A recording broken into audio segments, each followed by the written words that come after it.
Welcome, everybody, to another episode of Circle of the Earth Fellowship. We got an exciting one today. We're going to be talking about the edges of our table here. I guess more the edges of our world. But before we get into that, like we always do, let's go ahead and say hello to everyone who's on the panel tonight. And then we'll do a little housekeeping, shorter than normal. And then we shall get into the topic, which is the world's end, or Antarctica as it is called in our modern vernacular. But yeah, before we get into that, let's get into introductions. We got our dear sister Marcia back with us again. How are you doing, sister? Shabbat Shalom.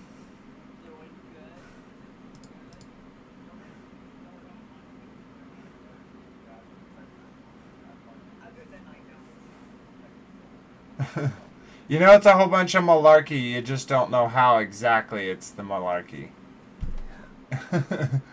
Awesome. Well, we got definitely a good amount of videos to share to to get some of those seeds planted. But welcome for joining us regardless. What were you gonna say though? Oh, okay. We'll see. Oh, it did it again.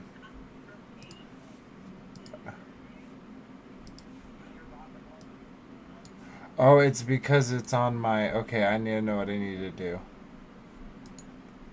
It's because I was trying all that other stuff. Excuse me, guys. Let me go over here. It is because I was trying. We were trying that other way, and okay, I think they should be able to talk again, Marcia. No, no, they can't hear you yet. Can't hear you yet. One second. I know they can't hear me, babe. Thank you. No, that wasn't it. Candidate Curtis wants a link. He wants to join. Yeah, I already messaged him. Weird. He just said that in the live chat. No, hold up, hold up. You're just looking crazy right now, Marcia. Okay, wait. Let's try this one. Marcia, talk. Hello, everyone. Okay, Glad to so be back. that's so weird that it changed like that. Okay, I think that's gonna be for. Okay, let's keep it like this. All right, Marcia, everyone can hear you.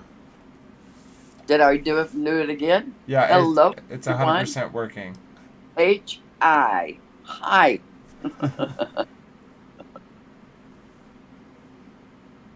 Glad to be back. Now it's Robert's turn. Sweet, yeah, let's jump over to Marcia. Sorry about that for that technical difficulty, Marcia, and everyone else. Robert, welcome, brother. And no, it's not Shalom Shabbat anymore for you, but so Shalom, sir. Good to see you as always, brother. Can't hear you, Robert. Oh, he's You're muted. muted. He's muted on Discord. That was my fault. I muted it so I can go and listen to the YouTube to see if I can hear us. Anyhow, you said it was malarkey, huh? I say it's frozen malarkey. Frozen malarkey. And so gotta feed that malarkey to the little penguins down there. Well, no, we can't feed them because we would be disrupting the natural habitat. Sorry.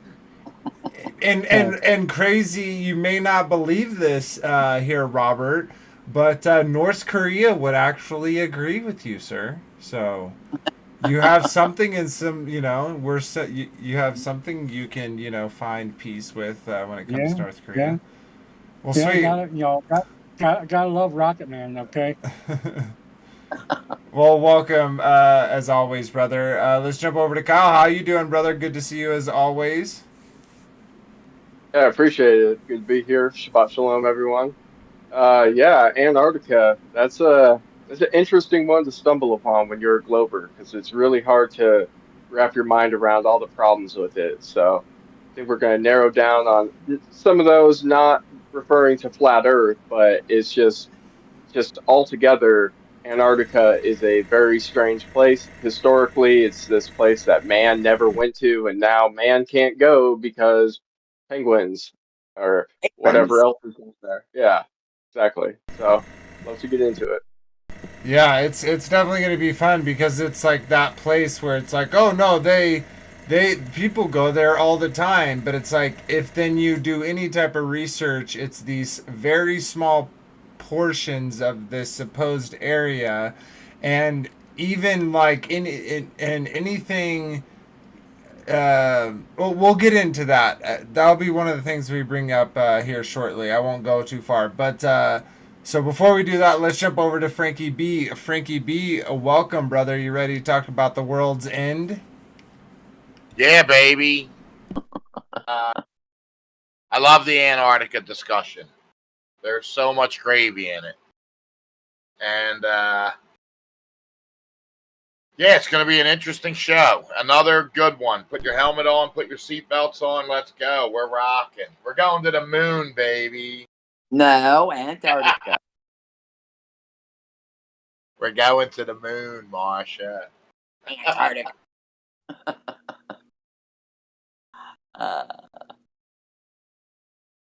I'm glad you're with us as always, Frankie B. And it looks like we might have Curtis and his wife joining us at some point. It looks like they're trying to do that, so they just need to come into the Discord channel. Link for the Discord channel is here, and you can also just open up Discord and get in through it that way. Now, y'all can each get on your own device or get on a device and get close to each other, which I'm sure y'all wouldn't mind. So, okay, sweet. Let's do a little housekeeping, and then we are going to get into the show. So, oh, wrong button. This one. We're going to bring it up here. Go live. You gotta drop the link for the stream. Or the wrong one. Okay, here we go. Okay, I will do that in just a minute. Give me a second to do that. It's just in Discord. You don't need... Yeah, okay. Let me just handle this real quickly. So he can make his way in while I'm giving the housekeeping. Okay, last thing, I need to send him an invite. Copy link.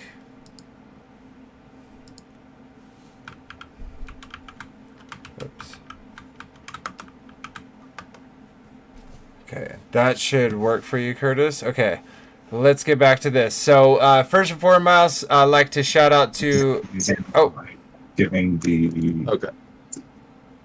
Can you hear me? Yeah, I'm gonna... What's up? Okay, give me a second here. It's been a while. And here we are. What's up, guys?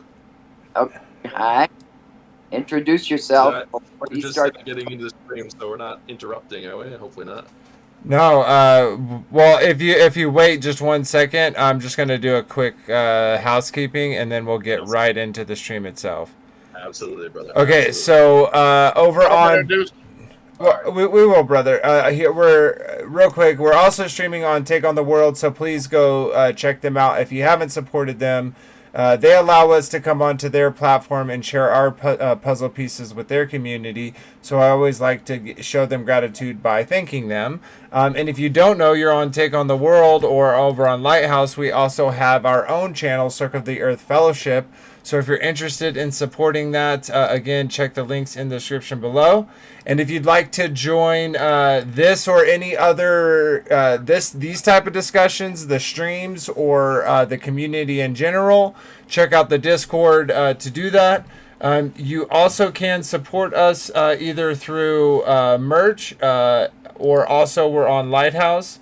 So check out there. We have the $5 once a month. So thank you to Robert and to Marsha and to Tracy and to Kyle for all doing that. Sweet. Okay, that's all the housekeeping I'm gonna do. Let's go ahead and just close out of that, and yeah, let's go. Let's take a break and jump over to our brother Curtis here and his wife, and kind of let them introduce themselves and tell us what you got going on before we start talking about the world's end. Yes. Yes. Perfect. Okay. And Hello. adjust the sound here so Leslie can hear you guys. It's great to see you guys again. It's been a long time since I was on here last, and the reason why it's because I now have a wife. So yeah, it's been really awesome. But I don't want to really get out of what the topic is tonight. We'll talk directly about that subject, and actually I have something really interesting to show you guys. Do you guys ever heard of the Iron Republic? The Iron Republic? Is Yeah, that like yeah. the Nazis or whatever that went down to Antarctica and started It's a book like a that David Weiss. civilization? It's a book about David Weiss is promoting about the idea that there's this guy in the 1800s, late 1800s, was a politician. He basically screwed up his career politically and had to essentially flee the country. So he Mhm. decided to just kind of go anywhere where nobody else was, and so he went down from New York City all the way to the end of, like, right at the very edge of the ice wall, and somehow in a ship he discovered other lands, a little gap that basically took him outside the ice wall into other uncharted waters, came across this country called the Iron Republic, where there's like this like ancient like futuristic technology and civilization, and everything's amazing. And he basically lived there for 10 years, and then he came back and all that. It's did you It's hear about some that? Norwegian guy or something. No, he's American actually. Oh, because I heard the same type of story way back, and it was Interesting. some Norwegian people. I don't remember the name, Was but I've it, heard this. Marsha, the one you were talking about? Was it like two Maybe. fishermen that Mhm. like got on Yeah, a boat and they yeah. got lost, but then one Right. died and was like, you're gonna find a way. But I think that was to the north. That was to No, north. no, one Oh, died. okay. But anyway, Okay. I've But heard yeah, this it before. it's really interesting.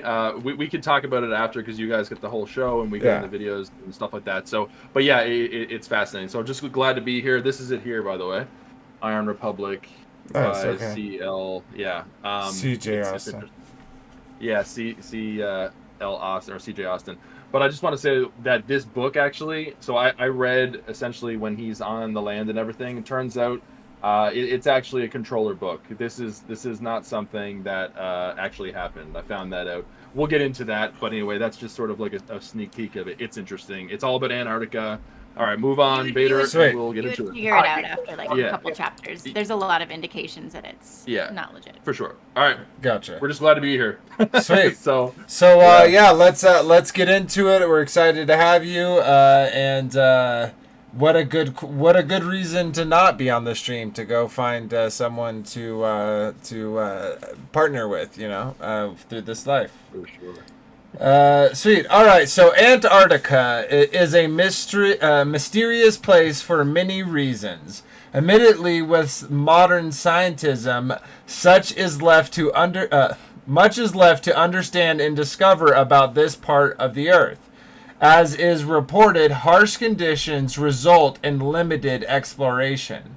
Increasingly enough, many countries from around the world, even those who are supposed enemies, have agreed to take this area, to have this area highly restricted, making private exploration in parallel, if not in direct line, with the impossible.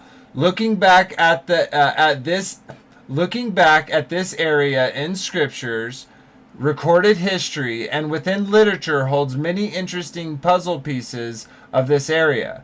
What is the Antarctic Treaty? Is it a continent? Join us as we discuss the topic of Antarctica and the implications for our and future generations' lives from the perspective of believers seeking the puzzle pieces of truth.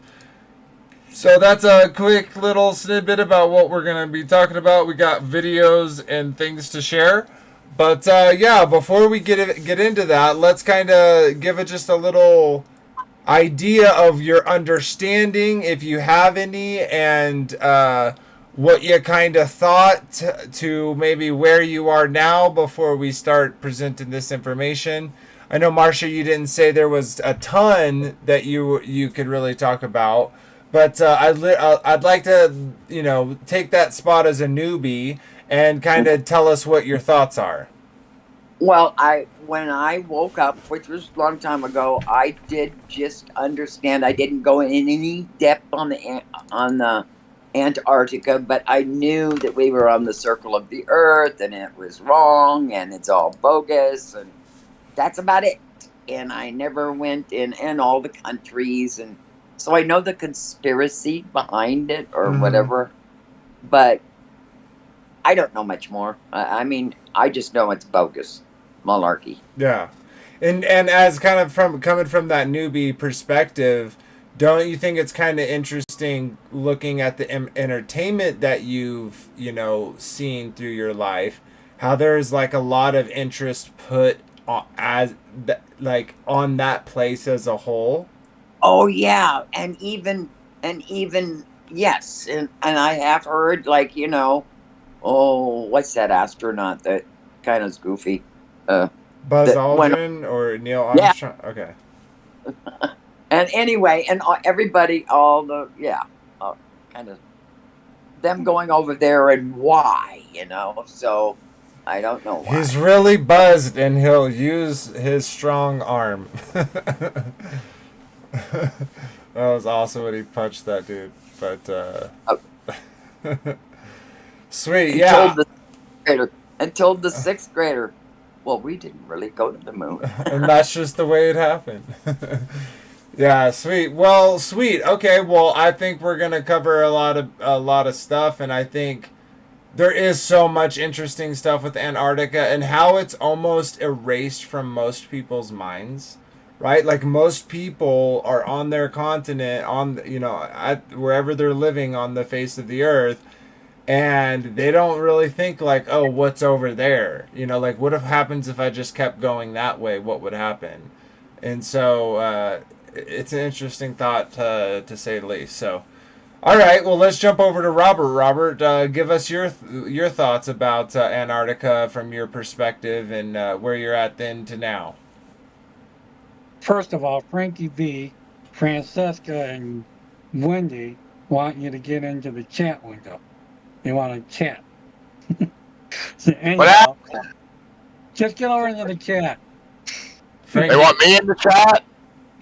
Yeah. So yeah. Can you translate, Vader? What's going on? Frankie B, will you please get into the YouTube chat? Yeah. Oh, okay. Okay. As far as the whole the ice wall, okay, so I didn't know anything about no ice wall a few years ago. That's something that come up during this past few years when I come into this whole cosmology. And as far as these maps where it shows infinite almost land and water that go beyond what the dome is probably at. I don't know. That's all speculation, I guess. But yeah, I did like the things with the say Admiral Byrd and the exploration that and saying that all these different things, the resources, massive resources, and then they cut that all off. We can't go there no more, and we have oil shortages. So we have oil embargoes, and we have the petrodollar and all this other stuff. So yeah, there's all kinds of reasons besides what lies behind penguins. That. Well, something besides penguins, something maybe a little bit taller and bigger and scarier. Yeah. Not E.T. Yeah, and that's one thing that I was kind of alluding to when I was talking to Marcia is like in entertainment, multiple times are aliens talked about specifically with Antarctica. Whether it be them being frozen under Antarctica, whether cities be frozen Antarctica, there's so many different examples of that place kind of having a significant role with the introduction of extraterrestrials, as it's stated. so yeah, I think that's an interesting connection. Of course, all these type of things interconnect, and that's why they seem like we can talk about the firmament while we talk about Antarctica, and we can talk about aliens, right? And we can talk about all these things. So sweet. Well, I'm pumped for it. Let's jump over to Curtis and his wife. If you'd like to share her name instead of just saying "and Curtis's wife," what's y'all's take on Antarctica? Kind of where your thoughts are, maybe previously to where they are now, and then maybe something that you're excited about talking about tonight. Yeah. I'm glad to actually get into it with all of this. So this is Leslie Mercer. Hi, Leslie. And I guess I'll just go first, and then she can jump in after. So initially, with Flat Earth, when I got into Flat Earth and learned about that through Awarnin's What on Earth Happened. By the way, is there any feedback on the mic, or is it good? Yeah, everyone's audio is good.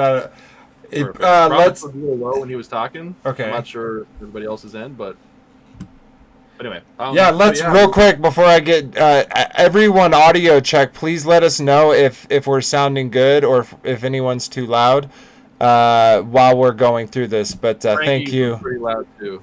Okay, we might have to go take him down. Lower than I am. He's loud Or in general, Robert so, is. okay. What, I'm loud? Whoa! Oh Well, my you're loud god! in general, so. And you can turn him down, by the way, in Discord, by yourself, and it not affect the stream. So he may sound good in stream, but he sounds loud to you. Gotcha. That's good to know. That's good to know. Okay. Well, anyway, yeah. So when I watched What on Earth Happened, that's when essentially I had like the 6-hour breakdown of Flat Earth, and then also the ice wall. So initially, right out of the gate, like I knew what it was. Then I kind of backed up the idea of the ice wall through Game of Thrones. Like I love Game of Thrones, and it was talking about that. So it was backed up within media also. And so essentially from that lens, it just kind of all fell together with like the Nazis and the breakaway civilization and them going that way, and with the UFO programs and all this.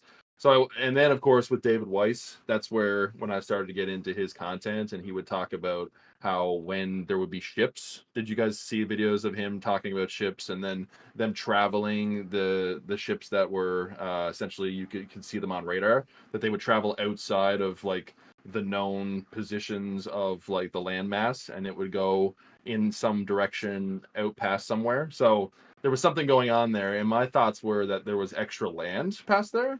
And of course you have, I'm sure that you're going to bring that video up with Albert, what's his name? Admiral Byrd. Yeah, Admiral Byrd, yeah. And how he says that there's like a piece of land that's the size of like Texas or more that's outside as well. So, and it's undiscovered land. But it's interesting, that whole video. I don't know if that was a setup, for us to kind of like, for them to convince people that there's land outside, but there might not be, and it might be some sort of deception.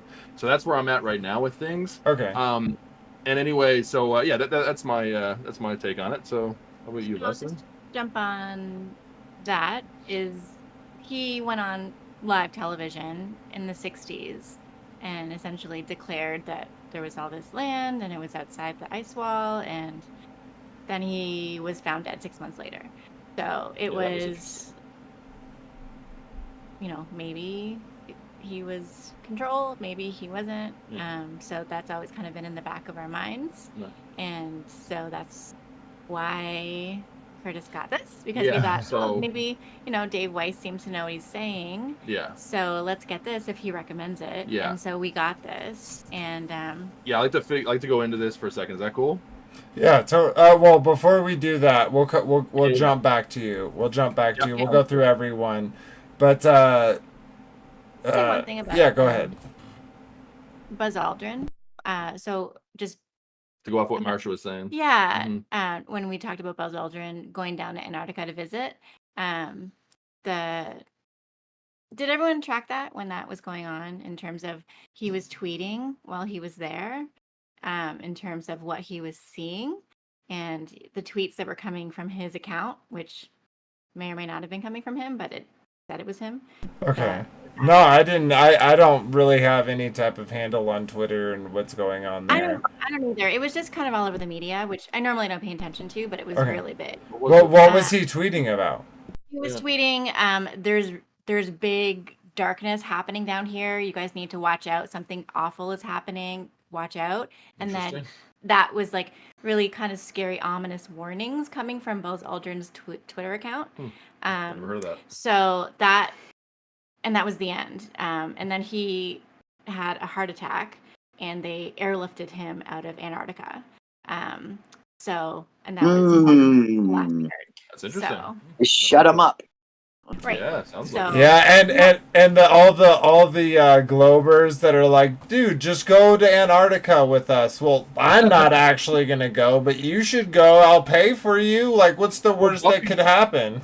Duffy's going, so you know the top he's ready guys to on go. one Let's plane. go with him. You guys know Uh, Duffy, right? That whole thing. Yeah, with Duffy. Yeah. Yeah. Did you hear about the artificial sun? That apparently there's technology that's linked to him, and that they're going to actually go there, and they have this tech that it's going to make it look like the sun is 24 hours to convince flat earthers, and that they could be like, hey, look, see, there's actually 24-hour sun. So the flat earthers, like one of the best flat earthers, they came up here and they denied it, and we have video that clearly shows that there's a 24-hour sun. Did you guys check that out? Oh, that's interesting. But I've actually thought about things like that where they could just put drones in the sky, right? Exactly, yeah. That's super bright, and the only thing is the battery. Like, that's kind of hard. How are you getting it to? It would just have to, I'm sure they could figure it out, right? With enough money, they could definitely make this projector drone something, For sure. They've certainly got money. Yeah. Definitely. Yeah, Duffy's such a joke, man. I honestly makes me sad that. Well, I shouldn't say it like that. With it even saying I would go under these circumstances, I'd be like, no, I trust you about as far as I could throw you. And even though you're, as strong as a wet paper towel, I'm not gonna. I don't want to throw you because I don't trust you. Especially the fact that he's like really good friends with McToon. And we all know how unstable McToon is. So I know you haven't been really on social media. Do you see my little comedy mockery bit of McToon? No, that's not Mr. Robot Polishers, but no. No, the one where after he had a conversation with Sean, go check it out. It's called The Legendary McToons. Oh, sick. Okay, I'll check it out. Yeah. But okay. sweet, yeah. Let's jump to Kyle. Kyle, what's your thoughts, brother? What you used to thought, where you are now, and what you're kind of looking into nowadays. Yeah, man. I always thought Antarctica was like the mysterious eighth continent. Excuse me, eighth continent on the bottom of the ball, and no one really talked about it. And I didn't put any thoughts into it, pretty much, unless I was watching a documentary about it until I came to Enclosed Cosmology, and then it actually kind of revealed its purpose in the world and why there aren't really people there, and why it's got weather conditions that aren't found anywhere else, and there's all these surrounding, I guess, issues with the layout, how big it is, and getting to it's not explored, and it obviously I came to the understanding of the Antarctic Treaty and everything like that. Uh, and now, as I understand it, it's just the edges of the Earth. It's where the world terminates at the first layer of the firmament, and the water's held in by those mountains and that ice. At some point, it hits that dome wall, and what's there, I'm not entirely sure, but I will say that there's a lot of military activity that goes back for a long time, as Curtis was saying, with the Nazis, making bases there even till now. We have all these different military contracts out there and all their different bases. But even before that, looking at some of the ancient maps, there's some strange creatures and things that are depicted to exist in those parts. So it makes me wonder, what are they, I guess, necessarily hiding there? And from my thoughts, it's a huge area. bigger than probably the mass of all the continents combined, but it's basically inhabitable. But that's for us, without certain technology. So it'd be interesting what the future holds. The whole 24-hour sun there, that stuff, solar projector, totally possible. It's just my opinion on that is you don't need to go to the ends of the world to prove the shape underneath your feet, and you're There you not going to convince. And you're not going to convince any flat earther who's looked and tried to go. find the curvature that all of a sudden there exists curvature because you can see the sun for 24 hours. So it's an interesting, I guess, psyop on the flat Earth. But Kyle, you have to fully understand like the cosmology to be able to understand where you are, right? Because looking up to the sky has to equal to what's under your feet. Yeah, that's what I do. Yeah, I measure the ceiling to determine the length and width of the floor. Yeah. Sweet. Well, yeah, that we've got so much to talk about, and it's like, it's kind of like the last episode where we can't like necessarily drill down and say this is the fact, right? This is what we know, because there's so much speculation. There's so much information we don't get because of the NDAs and all the. It's like, how do you even really trust what's coming out? So. But it's still interesting to talk about at the very least. But sweet. Well, last but not least, Frankie B, what's your thoughts about Antarctica? Kind of where you were before you came into the truth, and then now, and kind of looking in the future. Well, when they told us in school about Antarctica, they never really described it as a circle enclosing the whole Earth. It was just like the South Pole, I guess. That's the way they described it. So that's what I always thought of it as, just the Southern Hemisphere.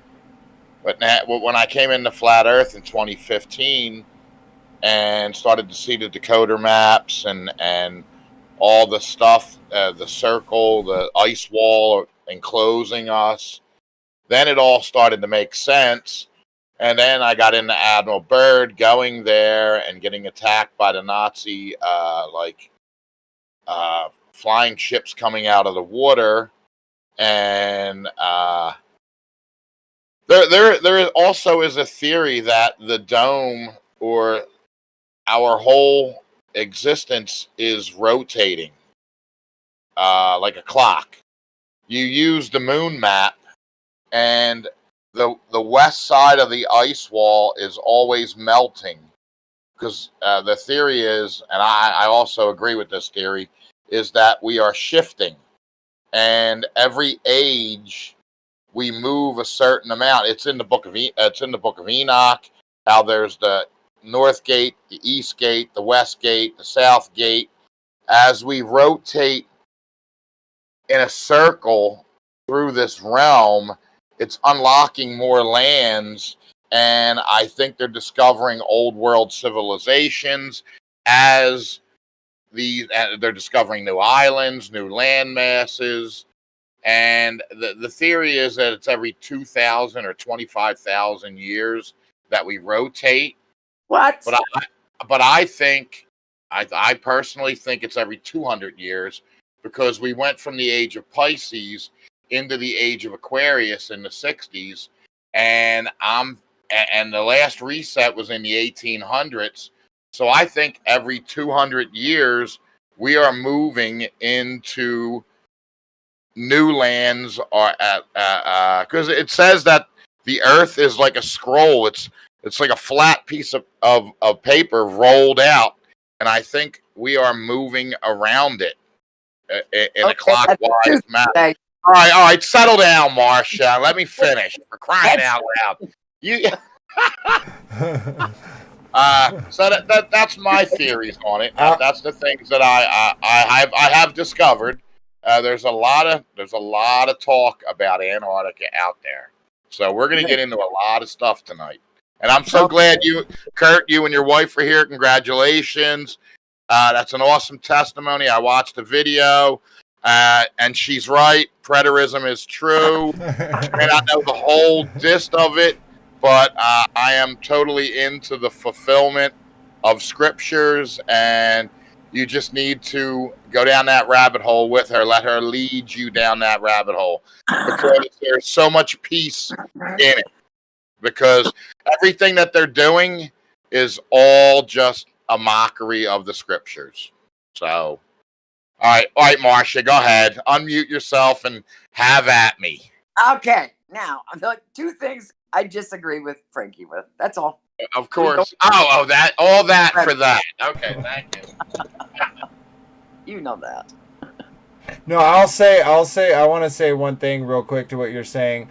It would, to me, have to be quicker than the 28,000 years, right? Because I do subscribe to the literal, like we're around the 6,000, maybe give or take 1,000 years. But what I will say is there are interesting things to the moon map and to it travel like that, the basically the Northwest, and it traveling in there. Yeah, I'll put up a photograph when I got to go down and get my phone after we go into another segment. I'll run down and grab my phone and I'll put a photograph up in the chat. Totally. That depicts what I'm saying, and you can share it. Yeah, so I do find some interesting things there now as that connects to preterism and 70 AD. I get the connection, but I don't think they're mutually exclusive. What I will say though is our Earth is much more magical, and I don't think, like, you know, as you were saying, it's just this small little continent at the bottom of a globe. I don't think any of us here subscribe to that now. There's a preponderance of evidence that suggests that that's not the case. So, yeah, all right. Well, welcome, everybody. Welcome to all those in chat. We're fluctuating around 20 to 22. It looks like we hit 18, but welcome to all the new subscribers. We're at 215 now, the last time I checked. So we really appreciate that support. But yeah, okay, so let's kind of I want to share something real quick before, because everybody was kind of hinting about it and talking about it.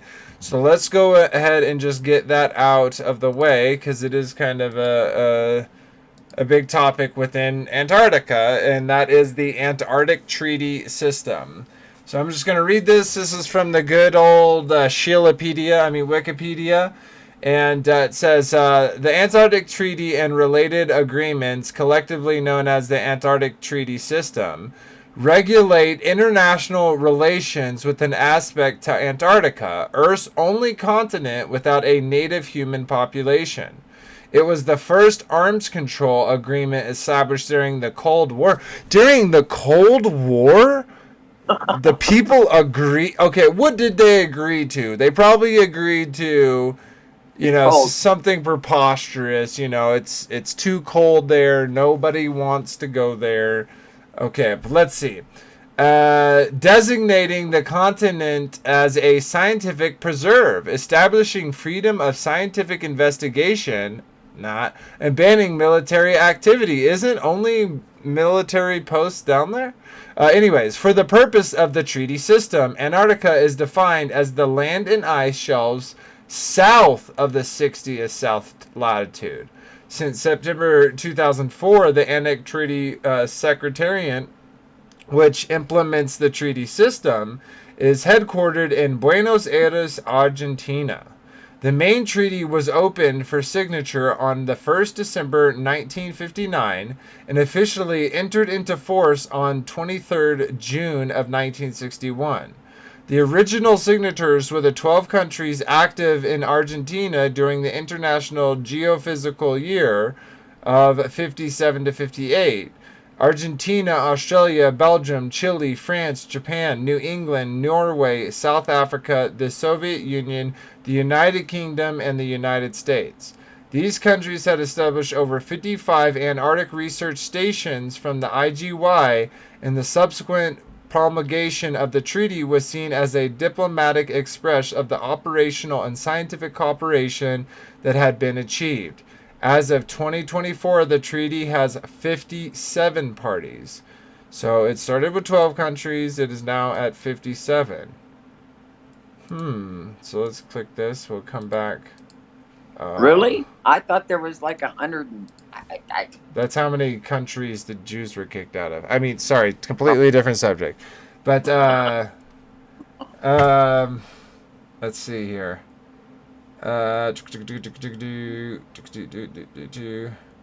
Okay, I brought it up. I want to see what that was saying. So this is a completely this is leading me down a completely different thing I don't want to go down to. Let's read this last paragraph. It says, after World War II, the U.S. considered establishing a claim in Antarctica from 26 August 1946 and until the beginning of 1947. It carried out Operation High Jump, the largest military expedition force that the United States had ever sent to Antarctica, consisting of 13 ships, 4,700 men, and numerous aerial devices. Its goals were to train military personnel and to test material in conditions of extreme cold for a hypothetical war in the Antarctic. On September 2nd, 1947, the quadrant of Antarctica in which the United States was interested in, between 24th degree west and 90th degree west, was included as a part of the security zone of the Inter-American Treaty of Reciprocal Assistance, committing its members to defend it in case of external aggression. In August of 1948, the United States proposed that Antarctica be under the guardianship of the United Nations as a trust territory administered by Argentina, Australia, Chile, France, the United States, the United Kingdom, and New Zealand. The idea was rejected by Argentina, Australia, Chile, France, and Norway. Before the rejection, on 28 August 1948, the United States proposed to the claimant countries some form of internationalization of Antarctica, and the United Kingdom supported this. Chile responded by presenting a plan to suspend all Antarctic claims for 5 to 10 years while negotiating a final solution. But this did not find an acceptance. In 1950, the interest of the United States to keep the Soviet Union away from Antarctica was frustrated when the Soviets informed the claimant states that they would not accept any Antarctic agreement in which they were not presented. The fear that the USSR would react by making a territorial claim, bringing the Cold War to Antarctica, led to the United States to make none. So, yeah, long go on is this whole geopolitical thing that's going on because of the Cold War. They're able to come together and make this agreement. Now, obviously, this agreement doesn't happen until Admiral Byrd, until he makes his claims. But this piece of legislation, and as you can see, it is just talking about the politics of Antarctica, where there are no human beings. These are people talking about a place where no human beings live, and its importance and is just it's insane the amount of information you can learn just about this Antarctic Treaty system. So that is not much that you probably haven't heard before, but something I want to share before we kind of get into the videos is, tons of important quote-unquote leaders have visited Antarctica. And, so we got President, these are by President, we got Theodore Roosevelt, William Hafford Taft, Woodrow Wilson, how they got that wheelchair on top of the ice. Oh no, that was Franklin D. Roosevelt. How they got, maybe they made them little skis so they could just push them on the skis instead of wheels. I'm not really sure, but yeah, like look through this list. Basically, since 1901 until present time, it looks like Mr. Brandon didn't make it out there. Maybe he is afraid to catch a cold. But Donald Trump made sure to go out there. And very interesting. But also, if you're not... Look at this, guys. So I was doing a little exploring before we go here. So let's go. Okay, we got all these named cities. What's a named city that's unlike every other named city? I'm kind of like, I have this certain idea of something that would fit. Is anything coming to anyone's mind? Like, we're kind of getting to the end of the list.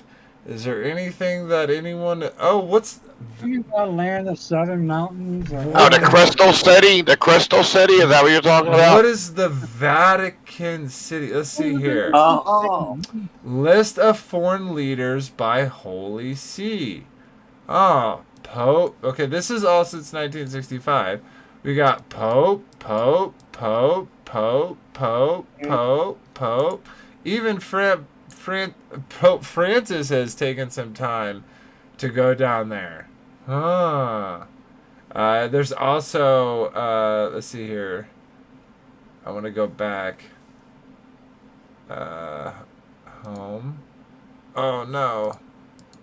Yeah, there's just so many. Like, look at this. They have Poland. These are all the prime ministers that's been there in Poland. Poland has been sending people to Antarctica since 1941.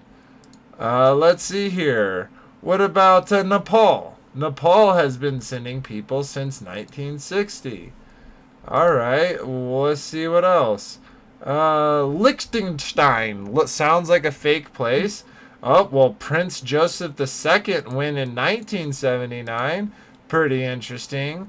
What about, close my eyes, this one? Georgia. Oh, look at all these presidents. They've been going since 1994. So, point being, guys, is the list of amount of people that have gone to Antarctica that are travels of the secretary, of the president, of the chief missions, and the principal officers, and all of these super duper important people is just is important to be remembered in the office of the historian. I wonder why that could be. Sweet. Have y'all ever seen that? All those people that have gone to Antarctica. Not that particular extensive list, but I have seen some of them. No, I haven't. Yeah, Yeah, it's The list of people who went to space is very, very limited. yeah. Yeah, they've been going. So at least we know Antarctica is a real place, right? Yeah, exactly. That's definitely real. Whether or not you believe in what shape, it's definitely there. Yeah. All right, so we're gonna start this off with a little Rob Skiva video. We're not gonna play the whole thing. We're just gonna play this introduction to it. Definitely highly suggest you go check out the rest if you when you get a chance, as well as all Rob Skiva stuff, because what a legendary man. So, but yeah, we're gonna let this play for a few minutes, and we'll come back and talk about what we're seeing. this is part 17 now, a most peculiar timeline. I began to look at the events of the various things we've been talking about here and put it again into sort of a linear format. We see that God creates the world in 6 literal days, describing essentially a snow globe-styled enclosed world cosmology. Shortly after, Adam and Eve are placed in the Garden of Eden, and a serpent deceives them into disobeying Yahuwah, and a seed war begins. Cain kills his brother Abel. Seth replaces Abel, and the messianic seed is to come from his line, Seth. Plan B, corrupt the seed line. The Genesis 6 experiment occurs. Over a 1,200-year time period, all flesh becomes corrupted through various forms of Nephilim hybridization. Yahuwah destroys the whole world with a flood, preserving only those who made it onto Noah's ark. The whole earth is then repopulated by Noah's 3 sons. Nimrod is born in 1908 a.m., or a year since creation. Abram is born in 1948 a.m., and the seed war continues with 2 human players on the cosmic chessboard, Nimrod versus Abraham. Nimrod builds a tower in order to reach into heaven and ultimately attempts to kill Yahuwah. His plan fails when Yahuwah confounds the languages. People disperse, all talking about the same guy, Nimrod, only now with different names. Hence, he becomes the rebellious god of this world. Abraham produces Isaac, who produces Jacob, who is the father of the 12 tribes of Israel. The stage is now set for the entire biblical narrative, which ultimately leads to Messiah and his final victory in the cosmic seed war. Now, I'm going to shift gears and bring us to the present, keeping in mind that Nimrod was born in 1908 AM. And I get that number by going, and actually, Wendy Carter, where are you? Yeah, she's got some fantastic timeline charts. What's your website? tetrascroll.com. I met her at a Revive conference on the Nimrod expedition. Now, and I found that quite by bestowed upon him. Byrd goes to Antarctica leading a whole bunch of ships down there on an expedition called the Operation High Jump in 1947. Why did they call it High Jump? Well, when you get to Antarctica, that's what you got to jump over. You got to get up over that wall. So, in 1947, we also have the founding of the International Monetary Fund, the start of the Jewish immigration to Israel, a young Bedouin shepherd discovers the Dead Sea Scrolls, and the alleged UFO crash happens in Roswell, New Mexico. Things are starting to happen that make me go, what's happening here? A nation called Israel is established in 1948. MK Ultra begins early in the 1950s, officially runs from 1953 to 1973. Operation Deep Freeze, 1955 to 1956. More nations go down there. Prior to Deep Freeze, Admiral Byrd got on national television and talked about, man, all these natural resources are down there. There's another country the size of the United States over there, on the other side. And people are like, what? All kinds of people are getting interested in going down to Antarctica.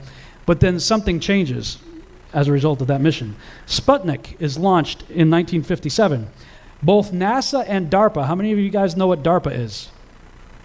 Defense Advanced Research Projects Agency, doing all the top secret, Batman type technology stuff. DARPA and NASA are both created in 1958. Excuse me. The Antarctic Treaty is drawn up and goes into effect in 1961. Now, many people who want to scoff at, I'm going to just call it biblical cosmology, say, why don't you just get a boat, go down to Antarctica, go find the firmament, Rob? Well, first of all, I've worked in cold weather. I'm not going to do that again. I like my fingers and toes. I want to keep them. Second of all, you can't just do that.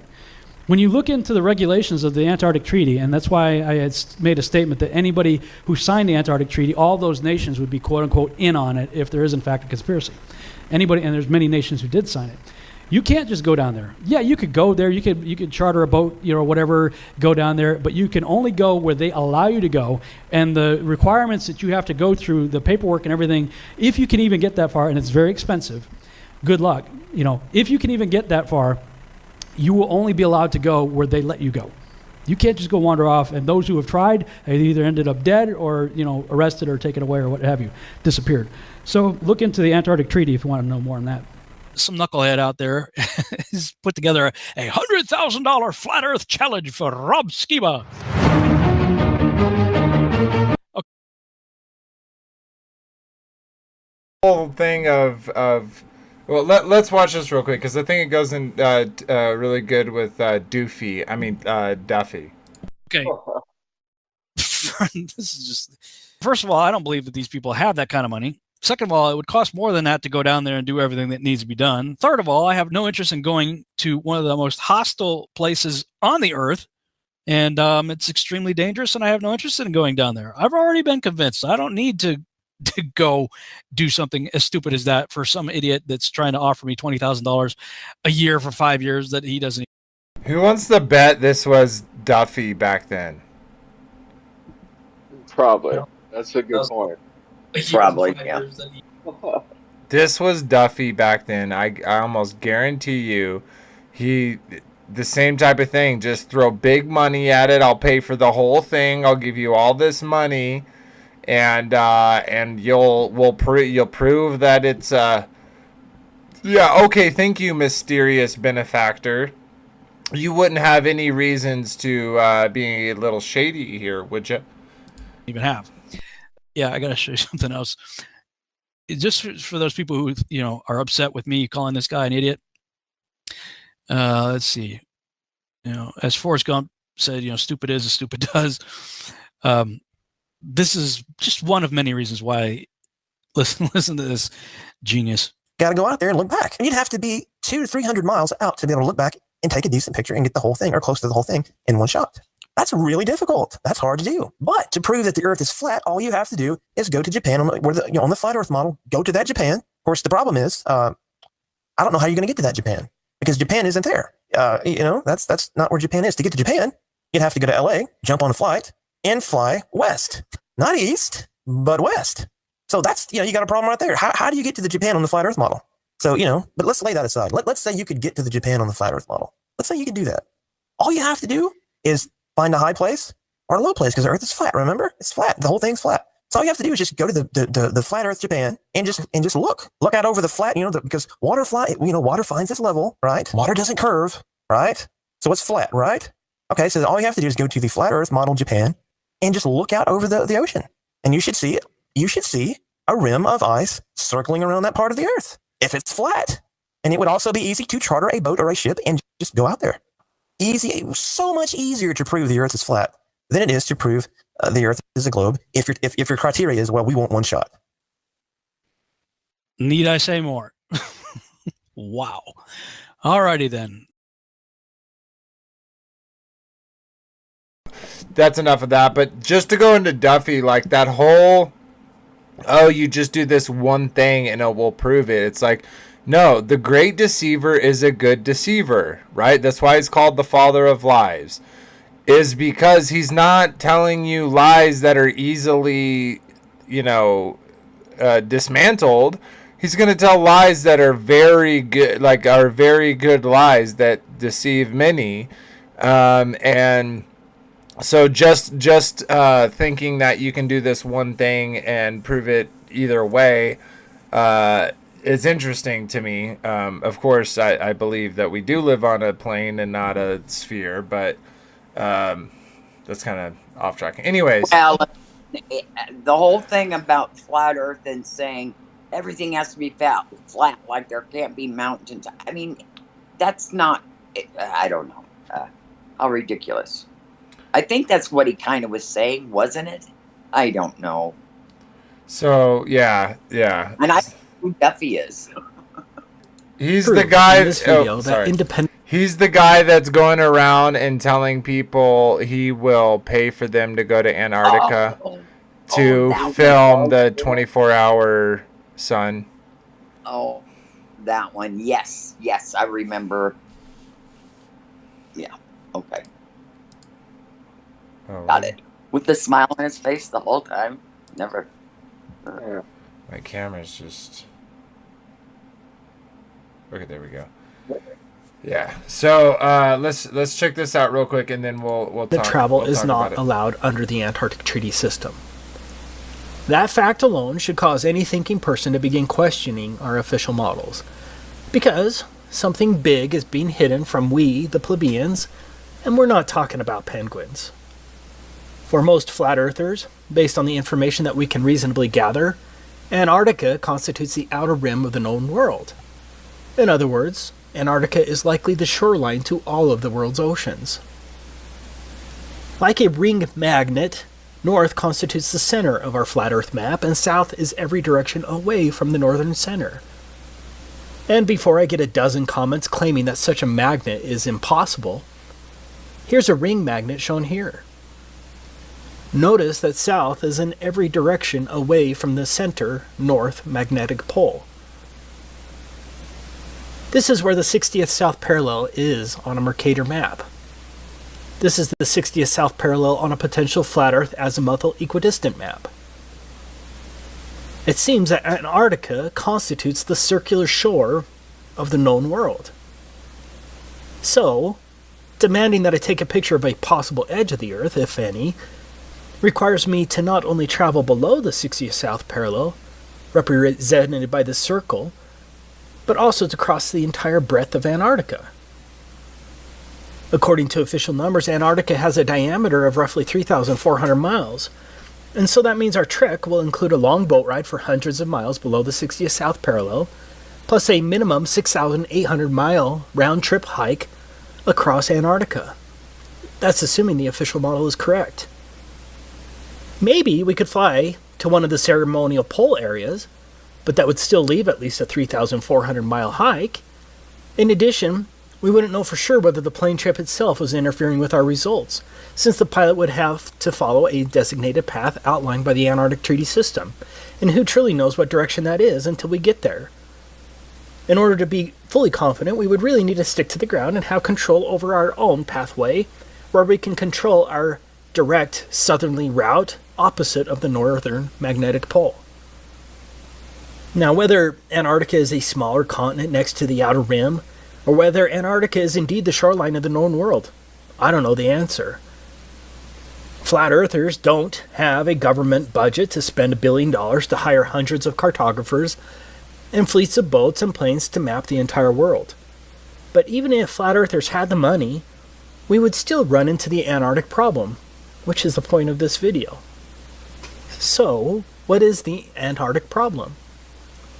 It is the fact that independent travel is not allowed below the 60th south parallel in any reasonable manner to make any determination as to whether Antarctica is the shoreline boundary circumscribing the known world, or whether Antarctica is simply a continent a little north of the true but unnamed southerly shoreline of the Earth's oceans. For all we know, Antarctica may be an infinite plain that is uninhabitable at further distances. Again, we don't know.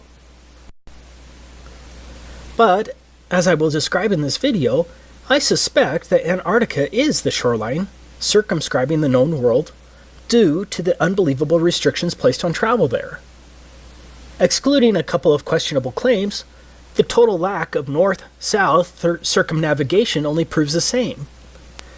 But if I'm not allowed by our governments to independently travel below the 60th south parallel and then to traverse Antarctica over 6,800 miles, then I cannot take a picture of a theoretical edge, dome, or those other lands beyond the South Pole, whatever the case may be.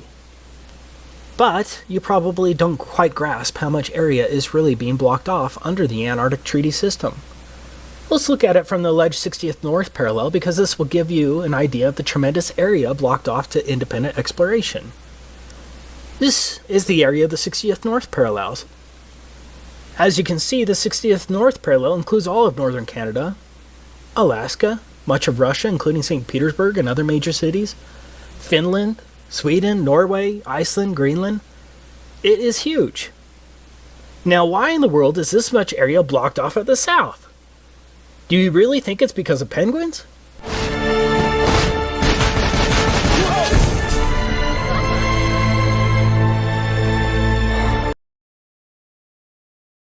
Have to mute this for copyright purposes.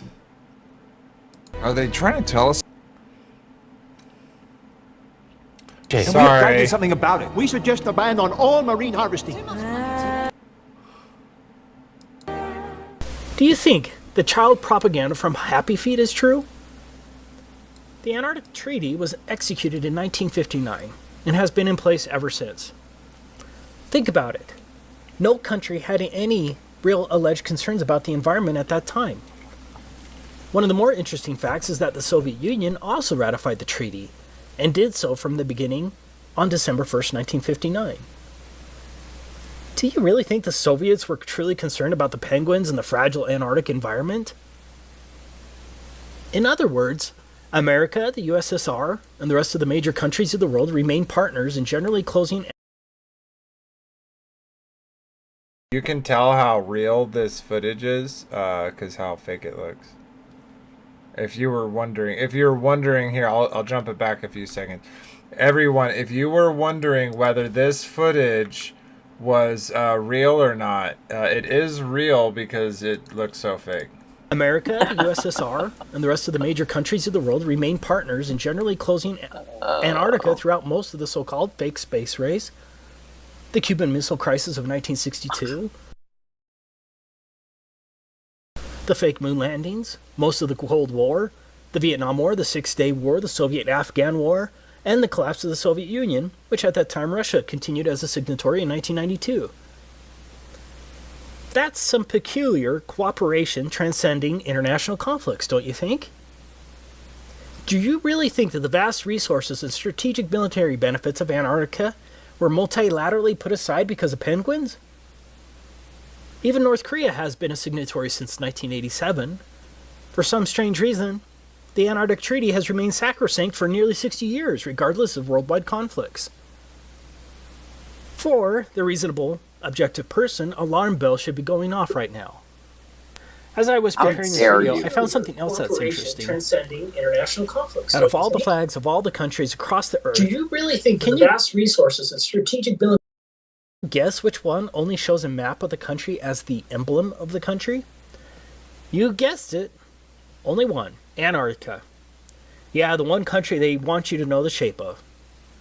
That doesn't reek of programming, does it?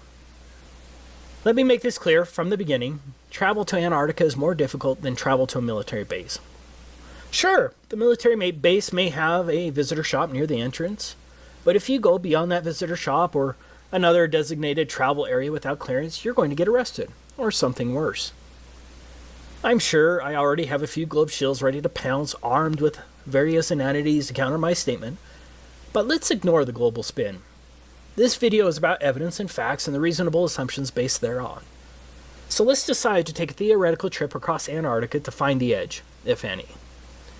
I'm not talking about going to the visitor center along the edge of Antarctica, or an overly expensive cruise to a small ice shelf along the edge with a small excursion, or a flight to one of the multiple ceremonial poles, and then straight back again.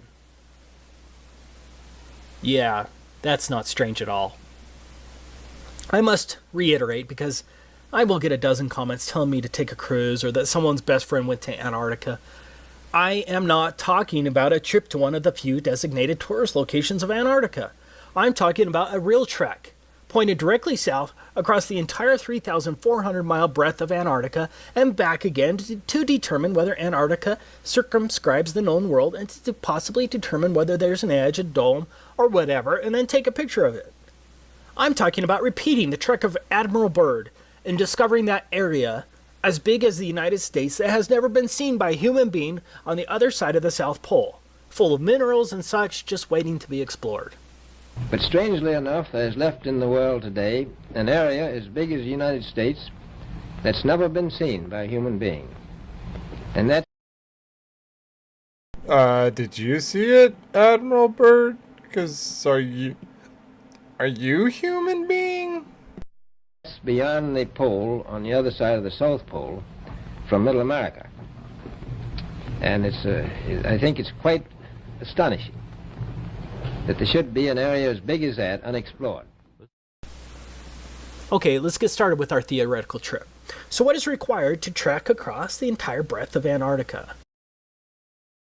I'm gonna get into this this time, but great video by Taboo Conspiracy. Definitely check him out, show him some love.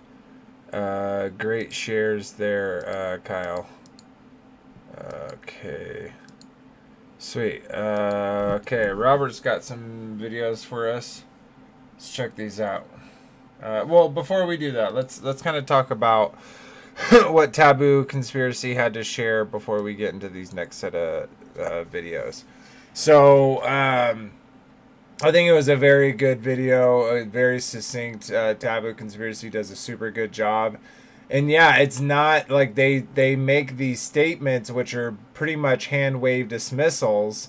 And the statements are, well, just go there and figure it out. And, you know, then you'll say, no, we can't do that. And you're like, what are you talking about? My cousin, you know, Tracy, she went there. And, again, they didn't ever pass the 60th South Parallel, but they quote-unquote went to Antarctica. And so that therefore proves that we're on a globe. And it's such silly arguments that we get a lot of time. But back to Taboo, I felt like he just so succinctly put out those examples of why it's not as simple as just going there. Anyone can jump in. That picture of the Antarctica, that's what they showed us in school. That little, you know, landmass. They didn't show us the ice shelf all the way around, and that was called Antarctica. Now, I didn't figure that out until after I became a flat earther. Yeah, same here. Can everybody see Vader's video? On my end, it's just two little dots that are like rotating. I can't see his picture. Oh, you can't see my camera? No, I can't. Okay. Really? Yeah, you're still loading. Oh, there we go. Okay. I see now. Interesting. Yeah, so in the bulletin board, I put up the two pictures, one of the moon map and one of the Prague clock. Now, the Prague clock is showing how we're going from one age to another. You're muted, Kyle. Curtis, you're muted. Curtis, you're muted. I wasn't saying anything. All right. Oh, my bad. I was looking at the YouTube. I got to block. Yeah. No worries. My bad. Yeah, I put those two pictures up in the bulletin board. One's the Prague clock. The other one is the moon map. And now the moon map goes with the Book of Enoch, Vader. You know that, right? With North Gate, East Gate, Kind of, South but Gate, but it can also be interpreted as that's what the moon and sun are doing with the gates. So, but yeah. Anyways, right. Well, so you don't think there's any validity in the moon map? I think it's definitely interesting. I do think it's kind of a stretch in ways.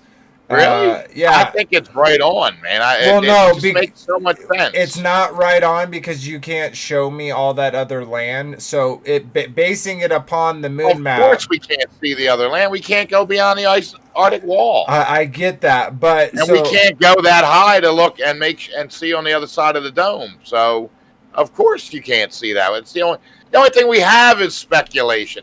This whole show is all Of course, I speculate. I say that honestly, but what I'm saying is, I'm saying that to say what you mean you don't believe it is because it's pure speculation. I can't even prove our current world map, let alone add a whole bunch onto it and say, well, that also is true because I can't prove it. So that's all my point. And I like I said, I think there's interesting parts with it, shifting. I have an issue with the time.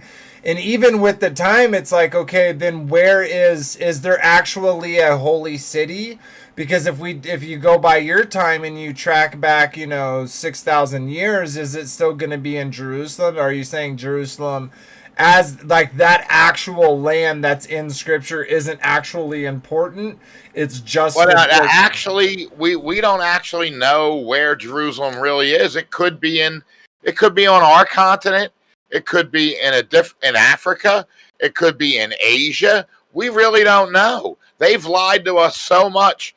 They call that the Holy Land now, where Israel is, but we really don't know if that is the real Holy Land. You know what I mean? Saying and there's speculation that it is in the Americans. Through archaeological means, right? We can see that they've had that language around there. They open up pits. They find, cities that were, became ruined. Like they can easily lie and say. I agree. So I agree. I agree. We're obviously, when we ever even talk about history, like, can we even assume that the Admiral Byrd thing that we just watched, or was it an AI? Was it, cadaver bodies that they're manipulating to? So I'm just saying, yeah, you could go crazy into that, but he's talking about the pictures in bulletin board, and we'll show those in a second. But or how do I bring this up for people without messing up my? Can I interject for a second? Yeah, go ahead. Yeah, go ahead. Taboo conspiracy.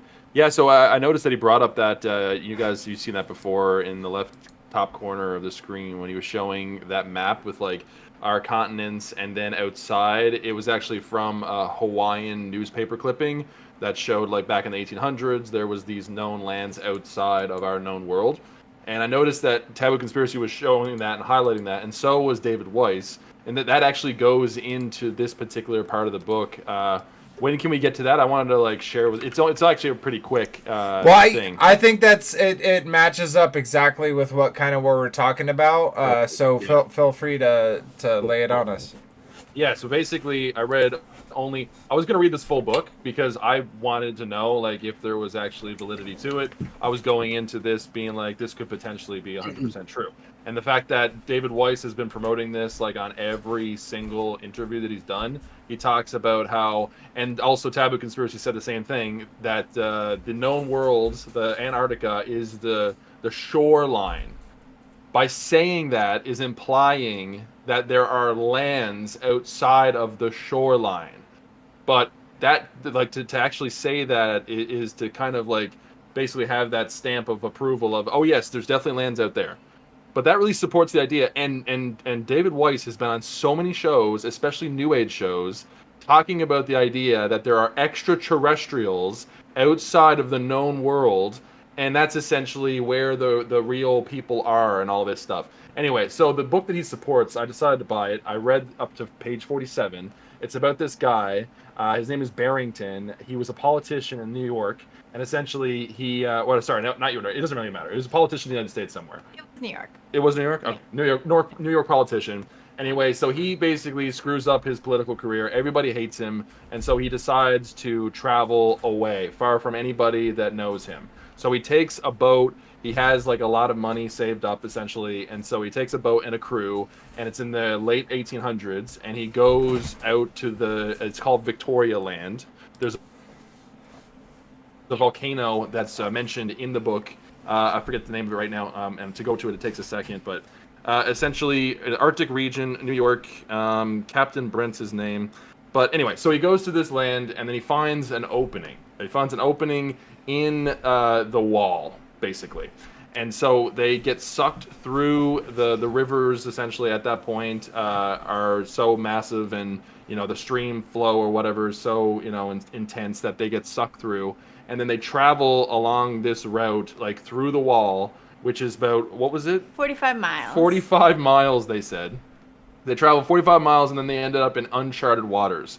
They didn't know where they were, and they essentially found land after a while of floating around. I think it was like 3 days or something like that.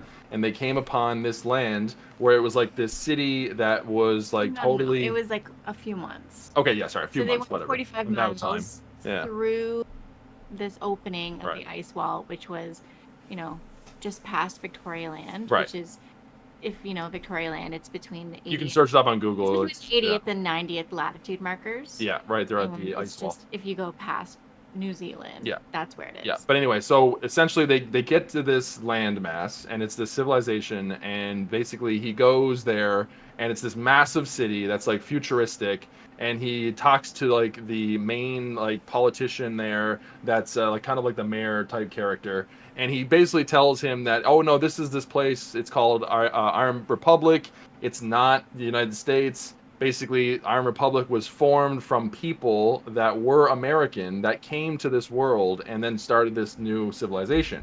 Some of them were American. Yeah. Anyway, it doesn't matter. So the main part about it is that he has a tour, and he starts to essentially go through the city and gets greeted by everybody. And there's this conversation that breaks out in page 47 with the guy that is essentially showing him that, like, okay, you're going to live here for a good amount of time, and so he wants to take his money that he's collected in the States and spend it in Iron Republic. Now, I know this is super random, but there's a real good point to this, and it kind of shows that this is complete bullshit. So essentially, this guy is like having a conversation with him, and he's like, Barrington is having a conversation with this guy, and he's like, yeah, so I have, and I'll open up the page, I have it right here. Definitely. Yeah, I'll just hold it before you start. Yeah. So before they get to this part where they're at like a bank, where they're doing this like money exchange, for like U.S. dollars or gold or whatever it is that Barrington brings with him. And the gold's not worth anything. And the gold's not worth anything because they use tin and copper as most of their most valuable resource. Yeah. So he has just spent the entire day with this mayor type of person, and the mayor is like showing him around and saying this is like, kind of the hierarchy of how we do things here, and everything is very egalitarian, although the terminology and the vocabulary is very like socialist, communist type of language, which has a way of Okay, we get to Yeah, read it. Read yeah, okay. So I'm just gonna read this. The context is that he's talking to this character and trying to get a transfer from his United States funds to these new funds. And this is what he says. So going out, we took a kind of horseless cab and soon alighted before, by far, the largest building I had yet seen. Rather, I should say we alighted in it, for the streets passed through the building, as did a number of railroads going into an office. The professor walked up to the counter and asked the price of gold. The clerk in charge handed out an official sheet that looked like a market report, and with his pencil pointed to the quotation of gold in the list. We learned from this that it was worth 2 diadems, pronounced datums, per pound. All right, here we go. A simple calculation showed, so his 50,000 of American coin to be worth, guess how much money? 666. Yeah. $666. And it just goes on to say, I was dumbfounded. In a single moment, I felt a handsome fortune swept from my hands. I actually cowered as from a blow.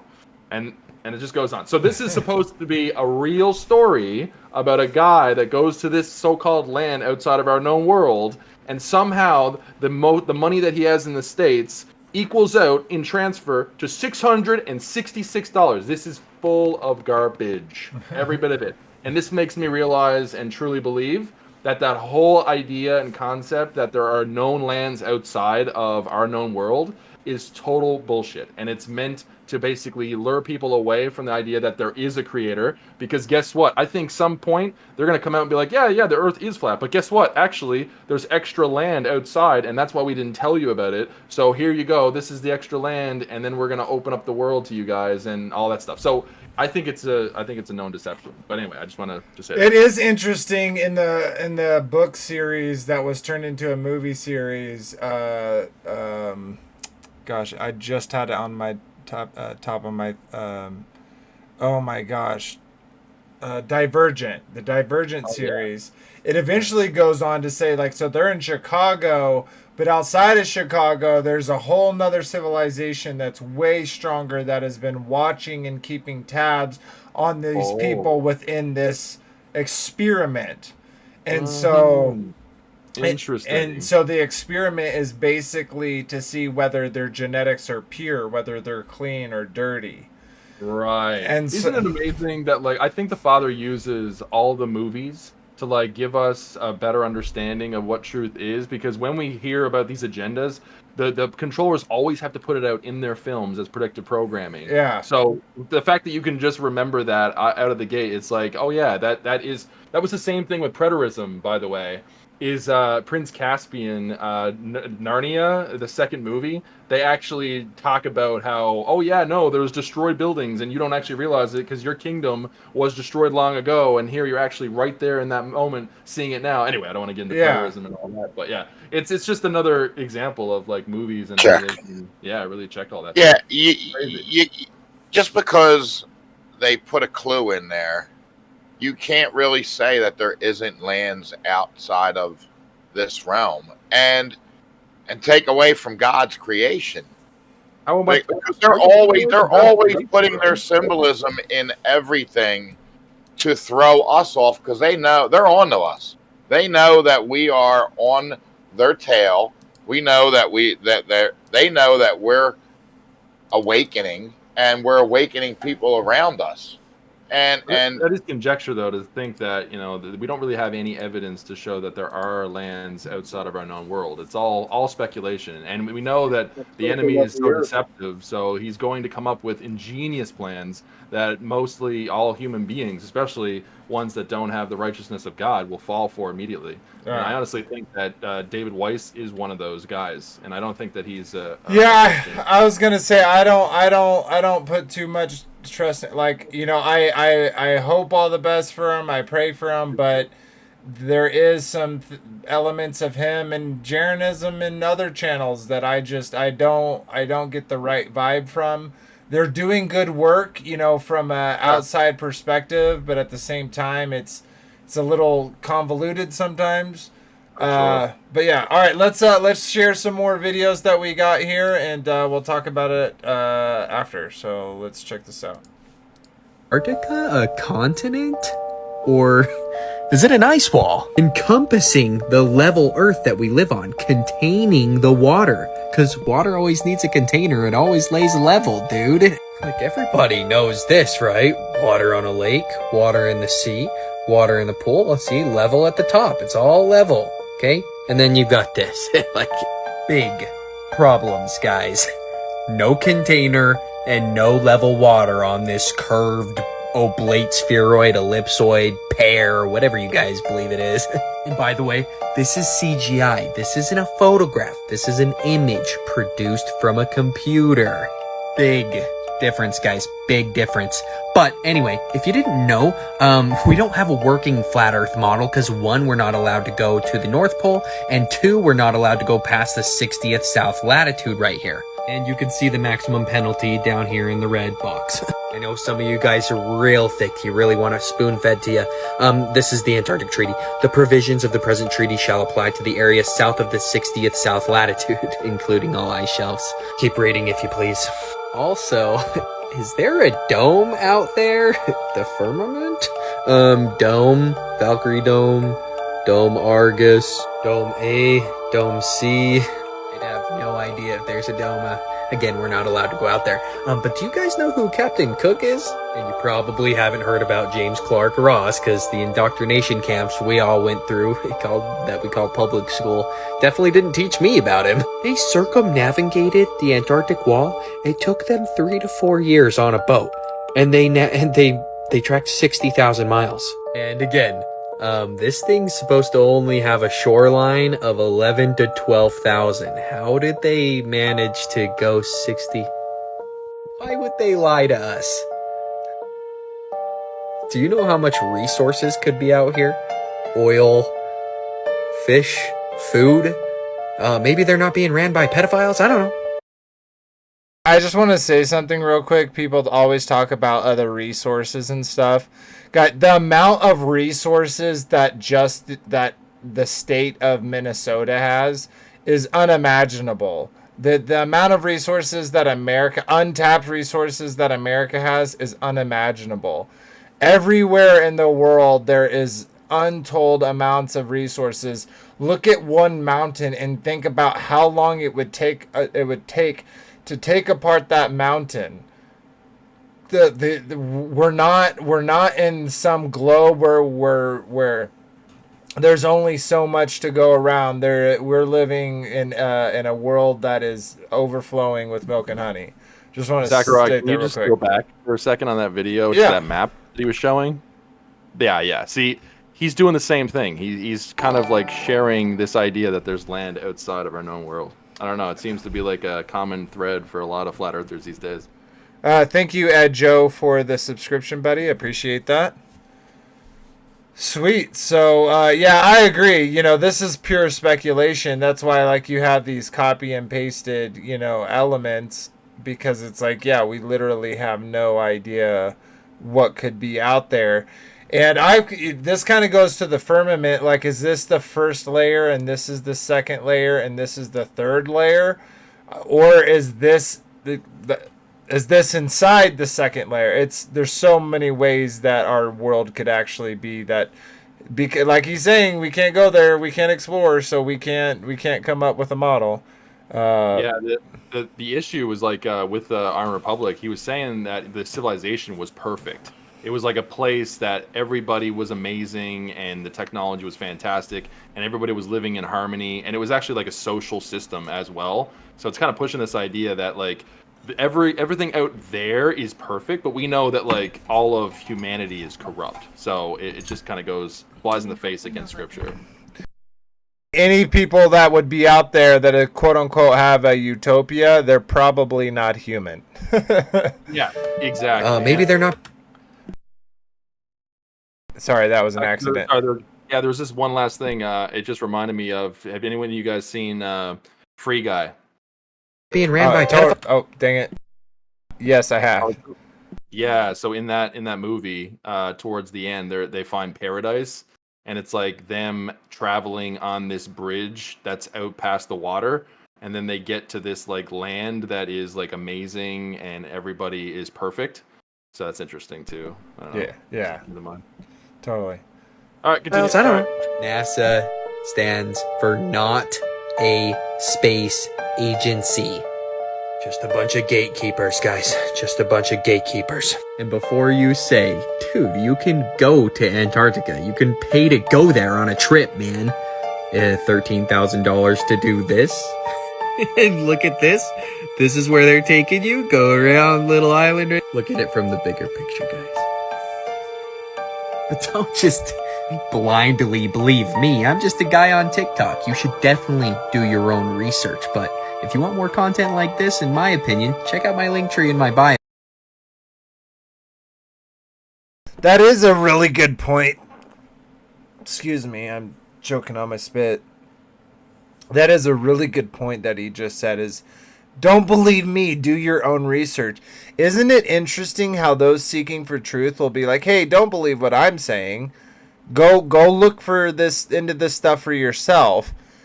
Whereas, what does the world say? The world says, if you, this is the truth. If you don't believe it, you're dumb. If you can repeat this, you're smart. If you say anything that contradicts this, you're crazy and dumb. Isn't that interesting? That's because the truth is self-evident, and it doesn't need anyone to defend it. It defends itself. Yeah, I completely agree.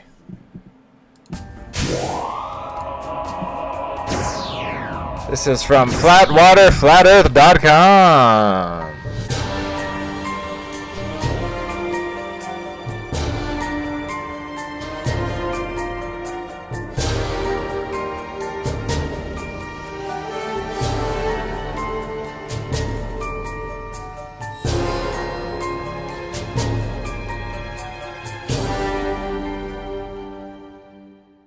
The English Antarctic Expedition. The English Antarctic Expedition was undertaken in 1839 to 1843, mainly with a view to magnetic observations and the determination of the position of the South Magnetic Pole. 2 old bomb vessels, the Erebus and Terror, were fitted out under the command of Captain, afterwards Sir James Ross, with Captain Crozier in the Terror. The cruise for the second season was commenced from Tasmania, south of Australia between 42 and 45 degrees south latitude.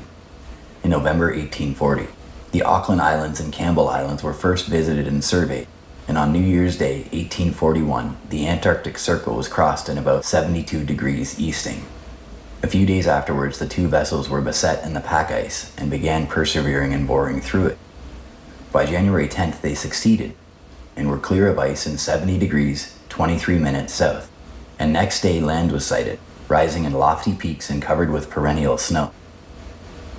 That day, Ross passed the highest latitude reached by Cook in 1773 at 71 degrees 15 minutes south. On a nearer approach to the land, there was a clear view to the chain of mountains, with peaks rising to 10,000 feet, and glaciers filling the intervening valleys and projecting into the sea. The land interposed an insuperable obstacle to any nearer approach to it. Captain Ross landed with great difficulty, owing to the strong tide and drifting ice, on a small island near the shore named Possession Island in 71 degrees 56 minutes south and 171 degrees 7 minutes east. Inconceivable myriads of penguins covered the surface, but no vegetation was seen. Next morning there was a southerly gale which moderated, and on the 18th of January they were again sailing south in an unexplored sea. No mention is anywhere made of extreme long days to correspond with co-equal latitudes of the north, as there necessarily should be were the Earth a globe. On the 23rd day they were in 74 degrees 20 minutes south, and thus passed the most southern latitude reached by Captain Weddell in 1823. Sailing along the newly discovered coast, Captain Ross landed after much difficulty on an island named after Sir John Franklin in 76 degrees 8 minutes south.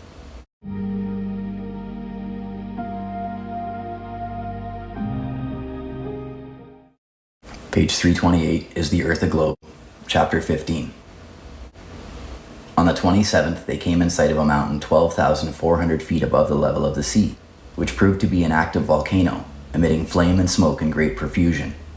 It was named Mount Erebus, and an extinct volcano to the eastward, 10,900 feet high, was named Mount Terror. Along the coast, as far as the eye could reach to the eastward, there was a perpendicular cliff of ice from 150 to 200 feet high, perfectly level at the top and without any fissures or promontories on its seaward face. Nothing could be seen above it except the summits of a lofty range of mountains extending southward as far as 79 degrees south. To this range the name of Perry was given.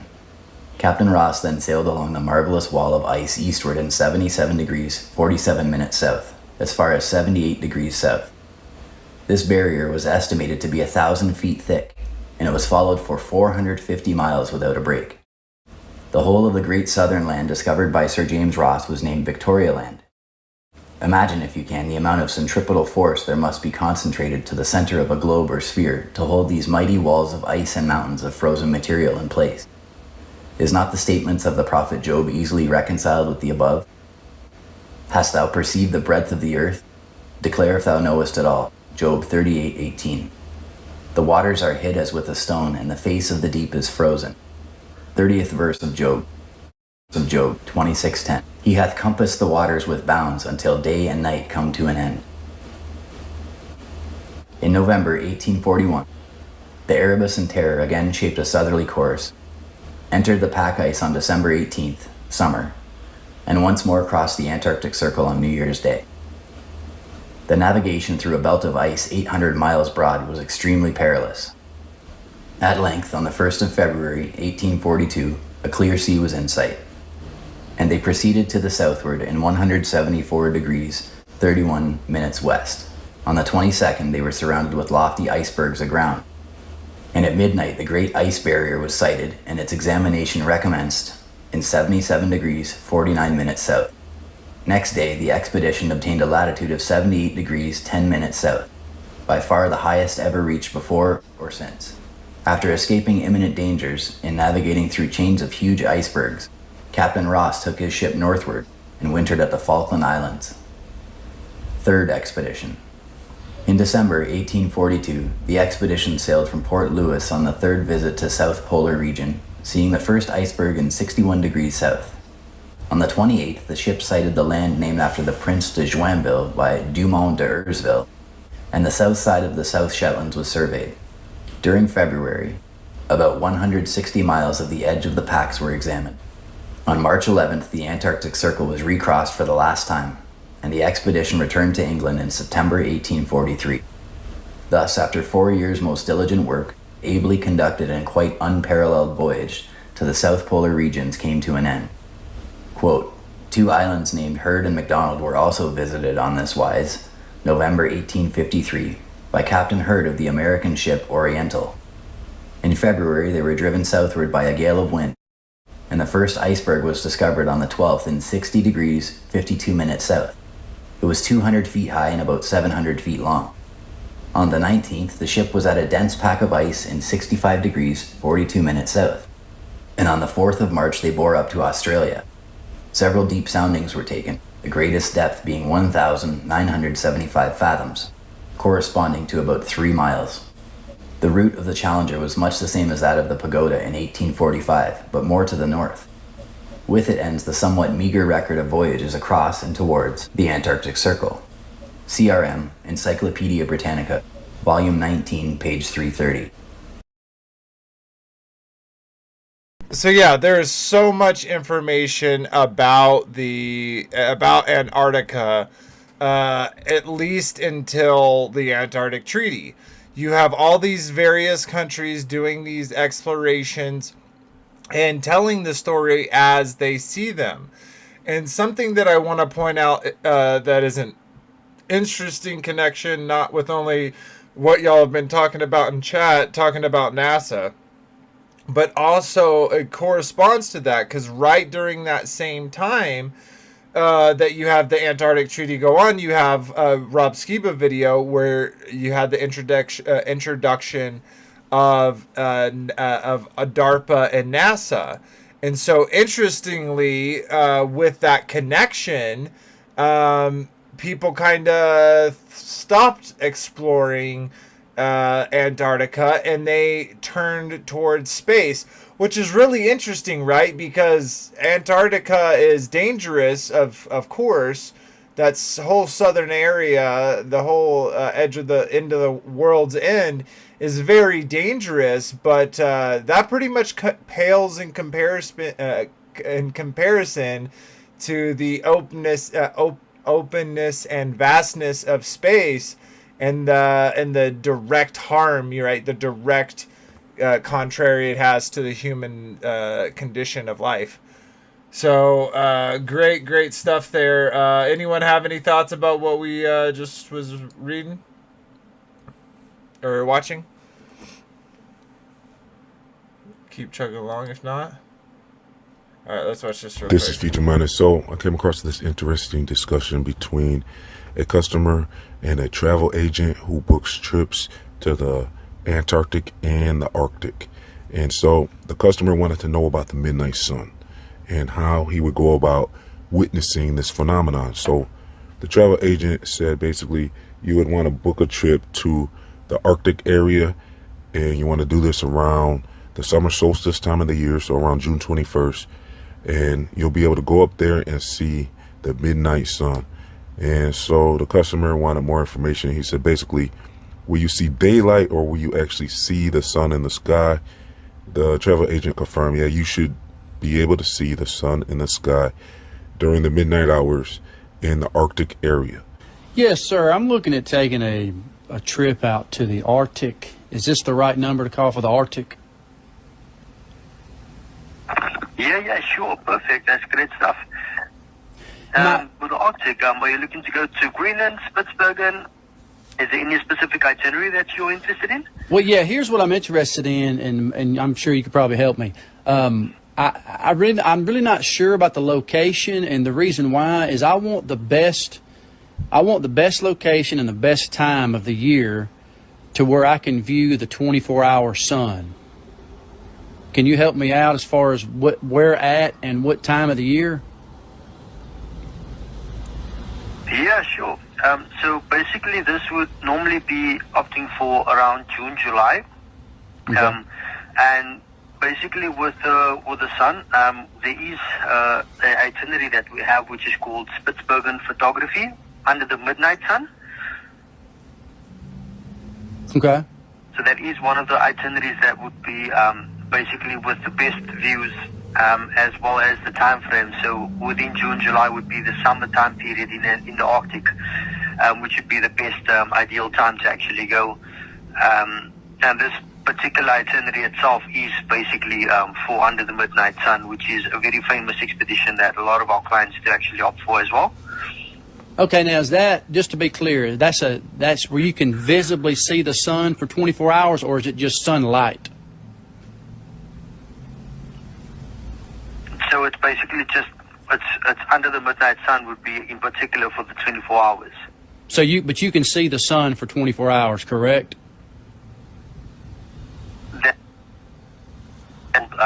Under the Midnight Sun.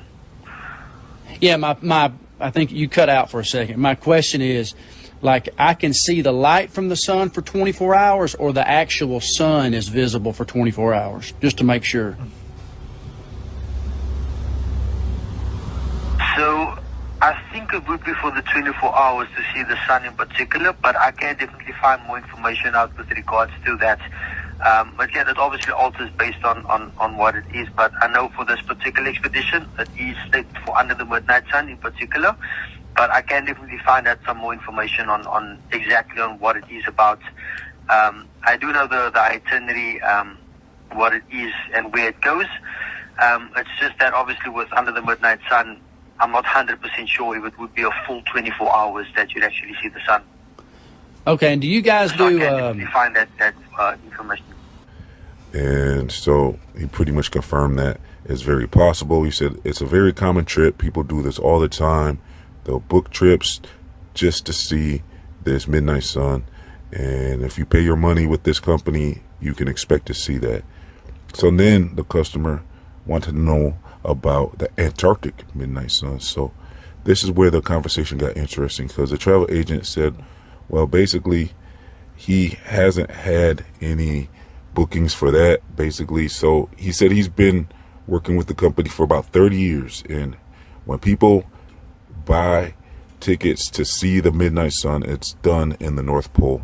But when it comes to the Antarctic area, the travel agent was pressed on this, and the customer wanted to know basically, well, if we're living on a globe Earth, you would expect to see a midnight sun in Antarctica as well, and this would be done during the time of the winter solstice. So during the Antarctic summer, which would be the winter solstice, so around Christmas time, you would expect to see a sun in the sky if we live on a ball Earth. So the travel agent was very familiar with. Yeah, so he's kind of going through that a little slow. Basically to say is that's so true, right? Like you call and you're like, hey, I want to see the 24-hour suns. They're like, oh, perfect. We got this thing in the north where it's called the Under the Midnight Sun.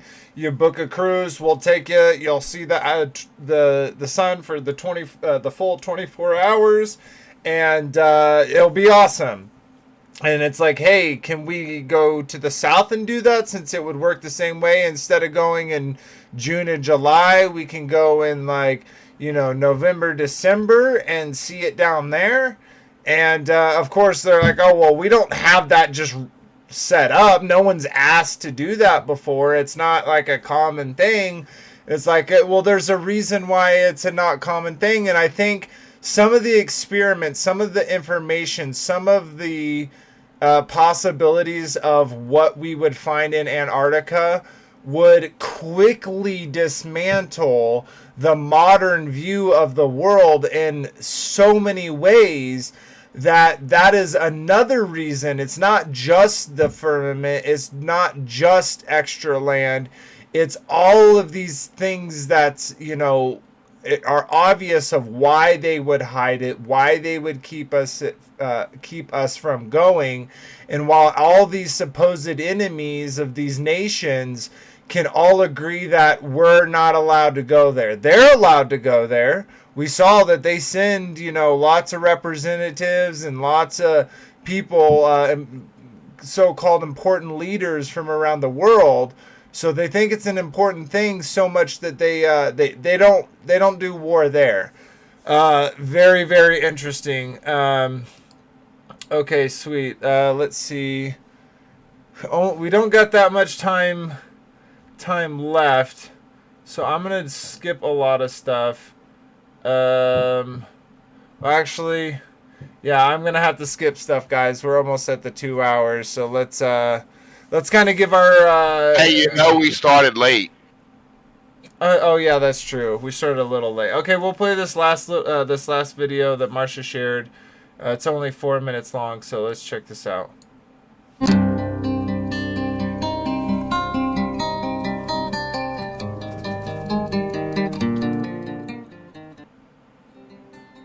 Sorry, I don't know if we're gonna get copyrighted on this song, so. Really? To change the weather? That's right. Well, as Mark Twain once famously said, everyone complains about the weather, but no one ever does anything about it.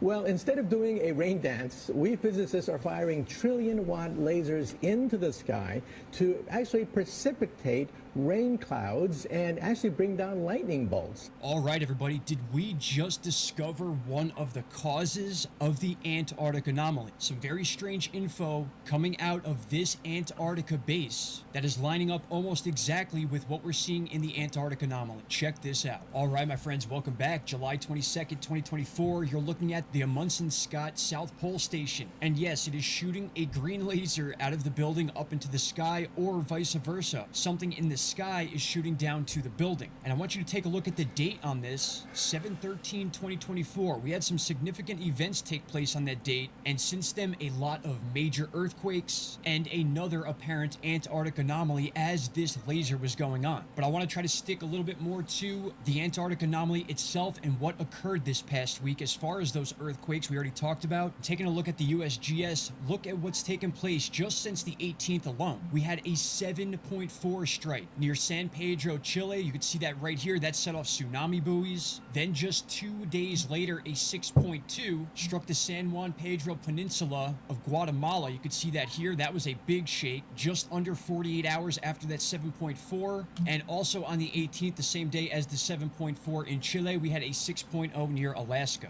Not to mention, my friends, look at all the reported shaking going on in the United States. Not all of these were confirmed earthquakes. Some of these were meteor sightings, and some of them are unexplained, but look at all these reports. This is just 48 hours. So that should tell you something right there, and you can see that Guatemala earthquake right here. Now, jumping back to the laser coming out of the South Pole Station. This is very interesting. This was sent to me by a subscriber, and you can see, again, the date is 7/13 at 14:05 UTC. I believe that's about 1:05 Eastern Standard Time. And to show you this is not constantly going on, we can move just a few hours on the 13th. This was also sent to me. You can see this is 13:05. So this was before the image I just showed you. So this was on for at least a few hours leading up to about 15:58 UTC on the 13th. And we can see that it is now off. So they only use this during certain times. So again, very quickly, 13:05, it is on. 1 hour later at 14:05, it is still on. That is 1:05 around Eastern Standard Time. And then we can clearly see at 15:58, it is off. And then 3 hours later at 18:58, it is still off. So there's the proof right there that this does come on and off. Now, I want you guys to think about something here. If you follow my X channel, I'm allowed to post a little more of what I really want to over there. So I highly recommend you go check it out. But for those of you that think this is super far-fetched or like some sort of sci-fi thing,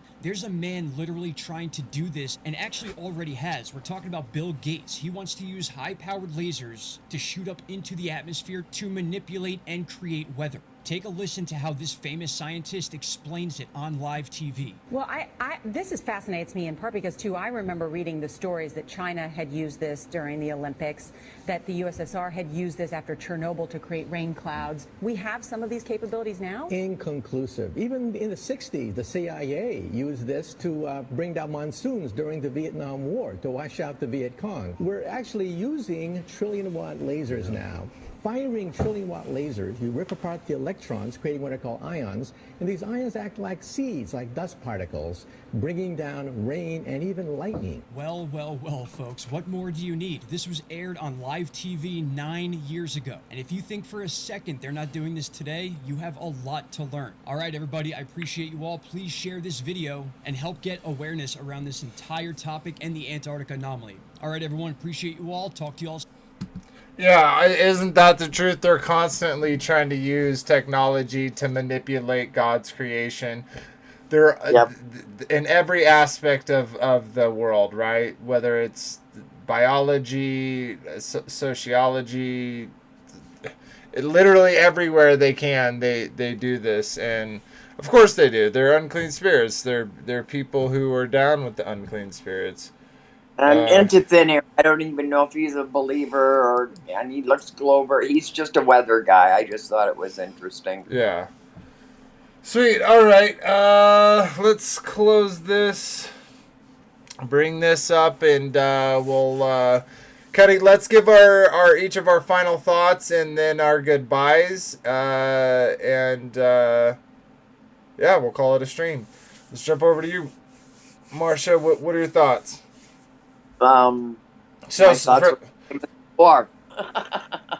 now you got some information, right? You got a little there at the end, right? Like all that exploration, that this isn't just something that people have met, because they only gain control at a certain time, right? Before other countries were privately exploring these things.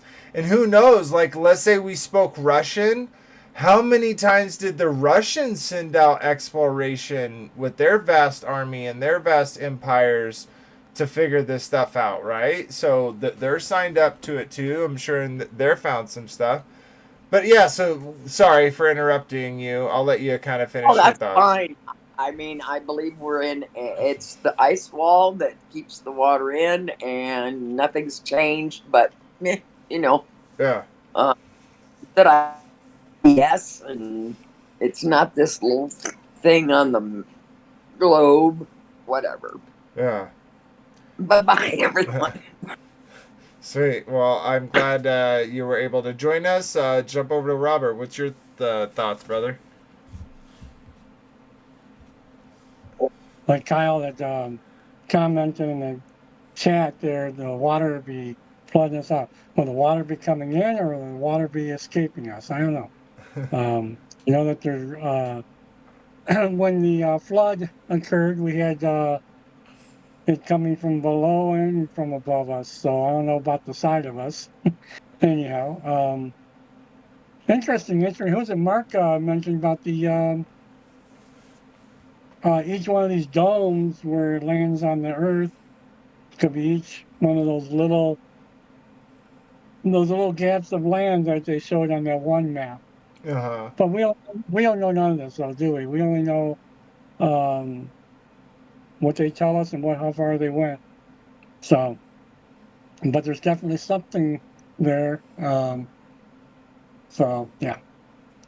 Yeah, it's right. It's kind of right along the thing of technology, right? Like we know they have technology that they're not just openly showing us, right?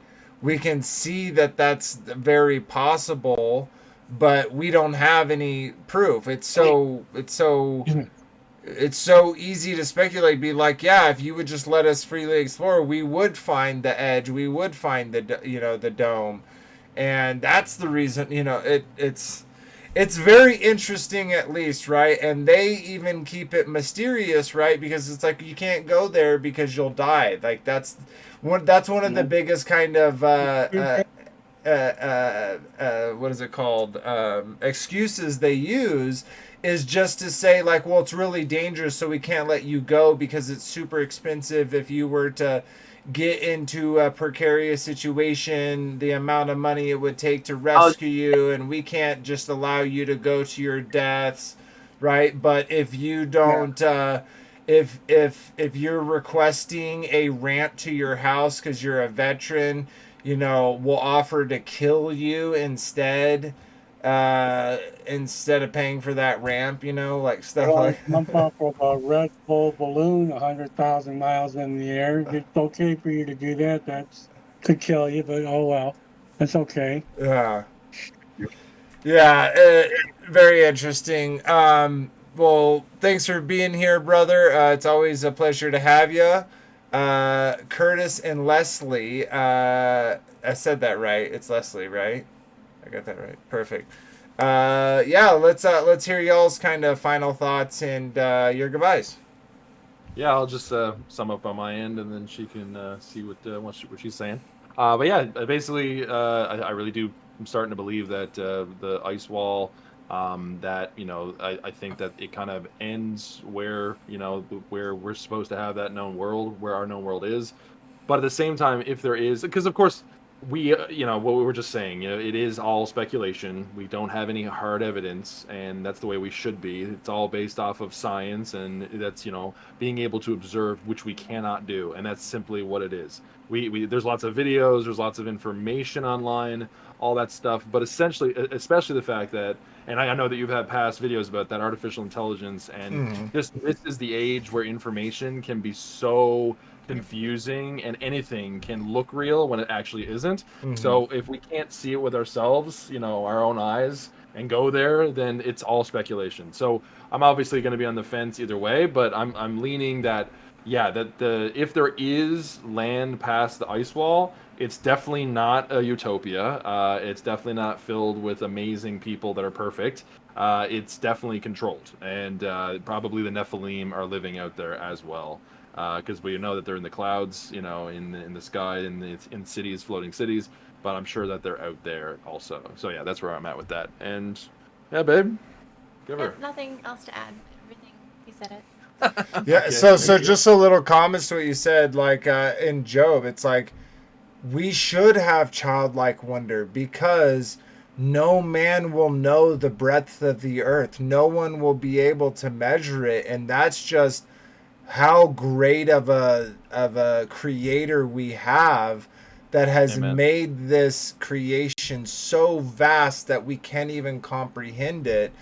And we have cars and we can drive real fast, but I think we don't even have and again, back to speculation, right? And it's fun, right? Of course, when it comes to speculation, and you're kind of warning about this, to have that skepticism, right? To be like, don't just trust whatever. And like he was saying, don't trust what we're saying, right? Go look it into yourselves. Go look into Antarctica. Can you really go past the 60 South parallel? Are the claims that these people making true? And decide for yourself. We're not saying believe it's a globe or, believe or burn. So, yeah. Well, sweet. Thank y'all guys for joining. Congratulations to both of y'all. And like always, feel free to join us. And if you need some more links or whatever back to episode schedule and all that, so y'all can have an idea, I just message me. But let's jump. Are you guys doing like an after show or no? I'll totally join for an after show if anyone's willing to talk. We do have an after show after on Discord. Link is in the description if you'd like to join that.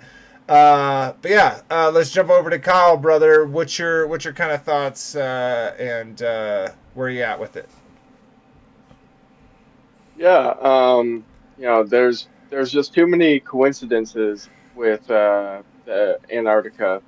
The treaty, the missions that the government led down there to, find moon rocks and jump over the, Project High Jump or Operation High Jump.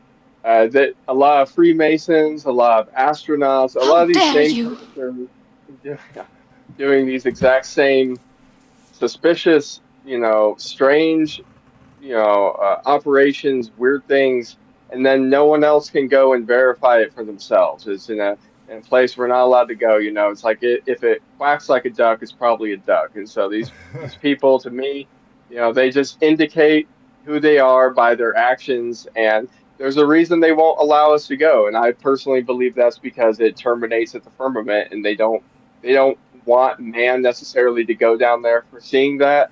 And also, I believe that the Father has created natural boundaries for this earth to where, you go far enough south, far enough on that outer edge, and it's going to get colder and windier and darker, and it's going to become inhospitable. The only practical way to live in a place like that would be in bunkers underground where you get that thermal energy from the ground. But yeah, I digress. Great show. Glad to see everyone. Hope everyone has a great week. Yeah, it would be kind of funny. It'd be kind of, real quick, Marsha, it'd be kind of mocking towards them, right?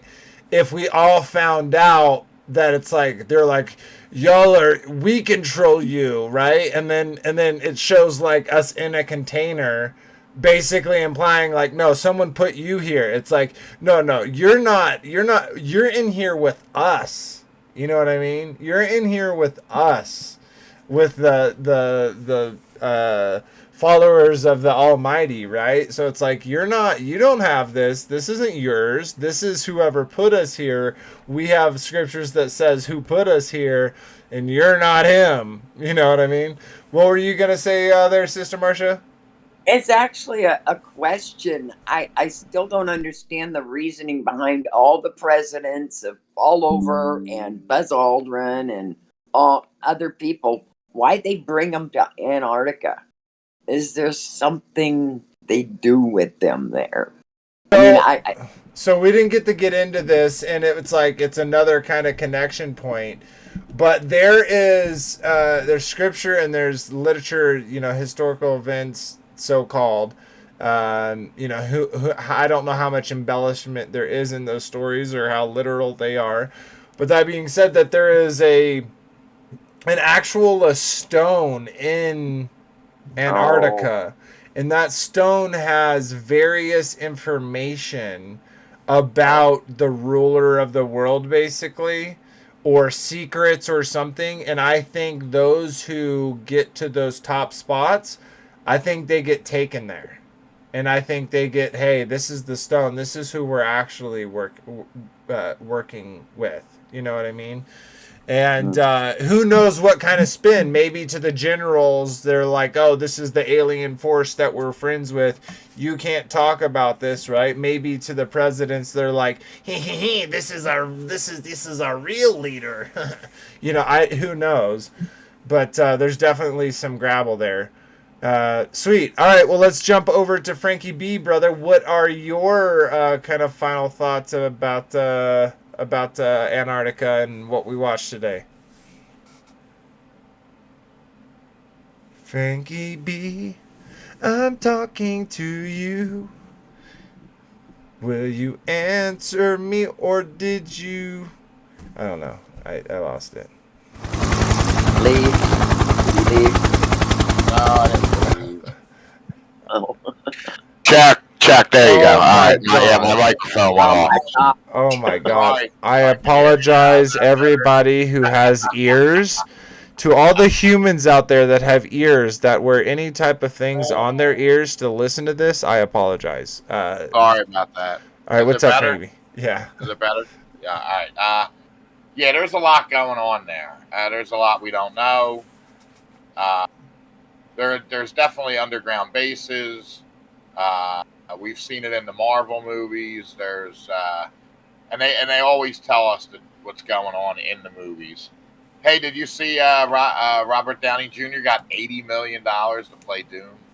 $80 million for an acting role. I heard it was 88 million. 88. Yeah, it's almost. No, I'm just making a joke. That's insanity. But yeah, we don't know. We don't know what's going. We don't. And you're right, Vader. There is a ton of resources here. There's so much energy in this realm. They're just lying to the masses. And there probably is other creations, alien races that are still inhabiting this realm that God created and that we don't know about. Or that Nimrod and that generation created that are reproducing and we still don't know about. So there's so many unanswers, but that they've all come together and signed that treaty, that's a big thing. I mean, we have all these wars and fighting over this, fighting over that, but they can all come in agreement on this. It's all, everything you've ever been told is a lie. It's all an illusion. I really think we're in a season of Job where whatever you fear, they can take from you. If you live in the presence of Yah and the presence of God and just hold your faith and know that he'll never leave you nor forsake you, and he'll reward you with every heavenly thing and every thing that you desire. He's given you imagination that you can create a life out of. So if we just hold to that, I think they can't touch us. Because they can only take your life if you give it to them. Yeah, one thing I know what I mean? Yeah, and one thing I'll say about this is a lot of people look to Antarctica, even if they believe in the globe, as this kind of mysterious entity.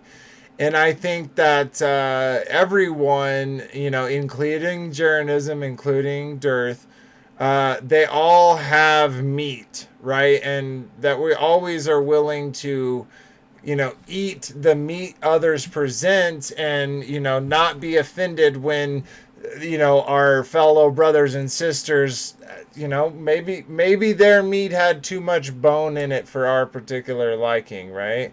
I just want to say that even though that we may disagree about some of these subjects and the meanings of them and stuff like that, we should still be able to walk in brotherly and sisterly love and give props to people for, the good work that they do, even if they don't 100% agree with us, because the only person that 100% agree with you is you looking in the mirror, right? So... Sweet. I mean, we're never going to agree. We're humans. Yeah. We're always going to argue. We're always going to have different viewpoints. But just agree one thing. God said love one another. If we can agree with that and just love one another, love everyone where they're at, and don't forget, dig deep, because the truth is out there. And enjoy Born Out of Time's song at the end, Dig Deep. Have a great week, everybody. Shabbat shalom, shalom, shalom, and just, keep seeking the truth. Yah loves you. Perfect, brother. All right, everybody, have a good night. Tomorrow we are doing Peace Seekers. That's Book of Enoch, Part 8. We're going to be reading the fragments of Noah. So if you're interested in hearing that read to you, check that out 4 p.m. Eastern tomorrow. But for tonight, we're done. Hopefully y'all enjoyed the episode. Please make sure to share, like, comment, and subscribe. It does help the channel grow. And just add more pieces of the puzzle to the table, to the pile. And we appreciate any and all support. So until next time, guys, remember that Abba loved you first.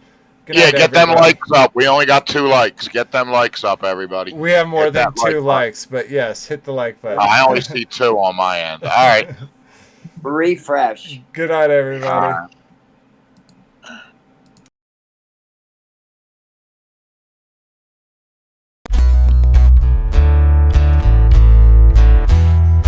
We got 16 likes. Okay.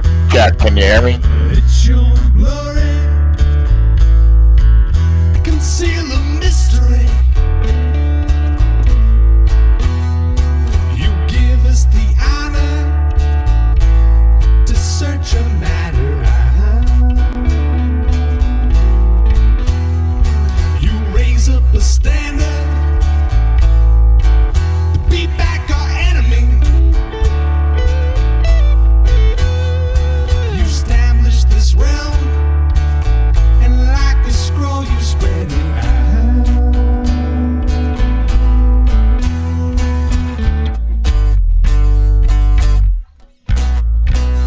Dig deep, search it out. Dig deep, seek it out. Dig deep, go on and walk it out. Dig deep, I give you oil to fill up your cup. I give you enough to fill up your lamps. Yeah, you keep them trimmed, you keep them neat, you keep on worshiping and praising till you're at his feet. Oh, King Yeshua. Yeah, dig deep.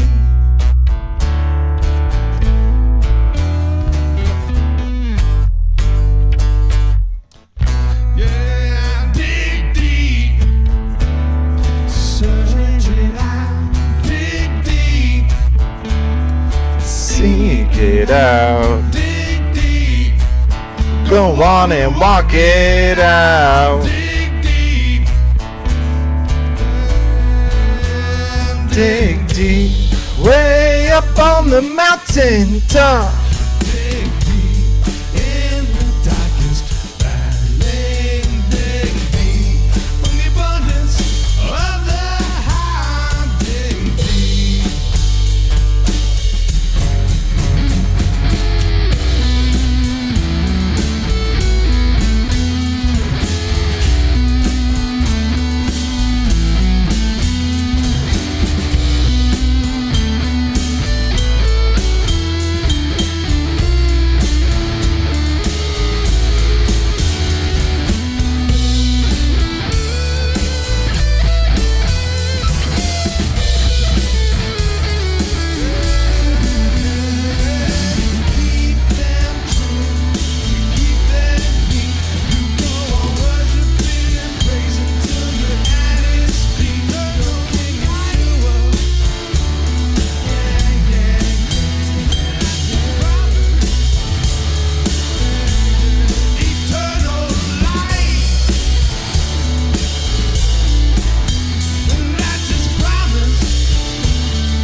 Shalom, everybody. For all you left here, please make sure you like, share, comment, and subscribe.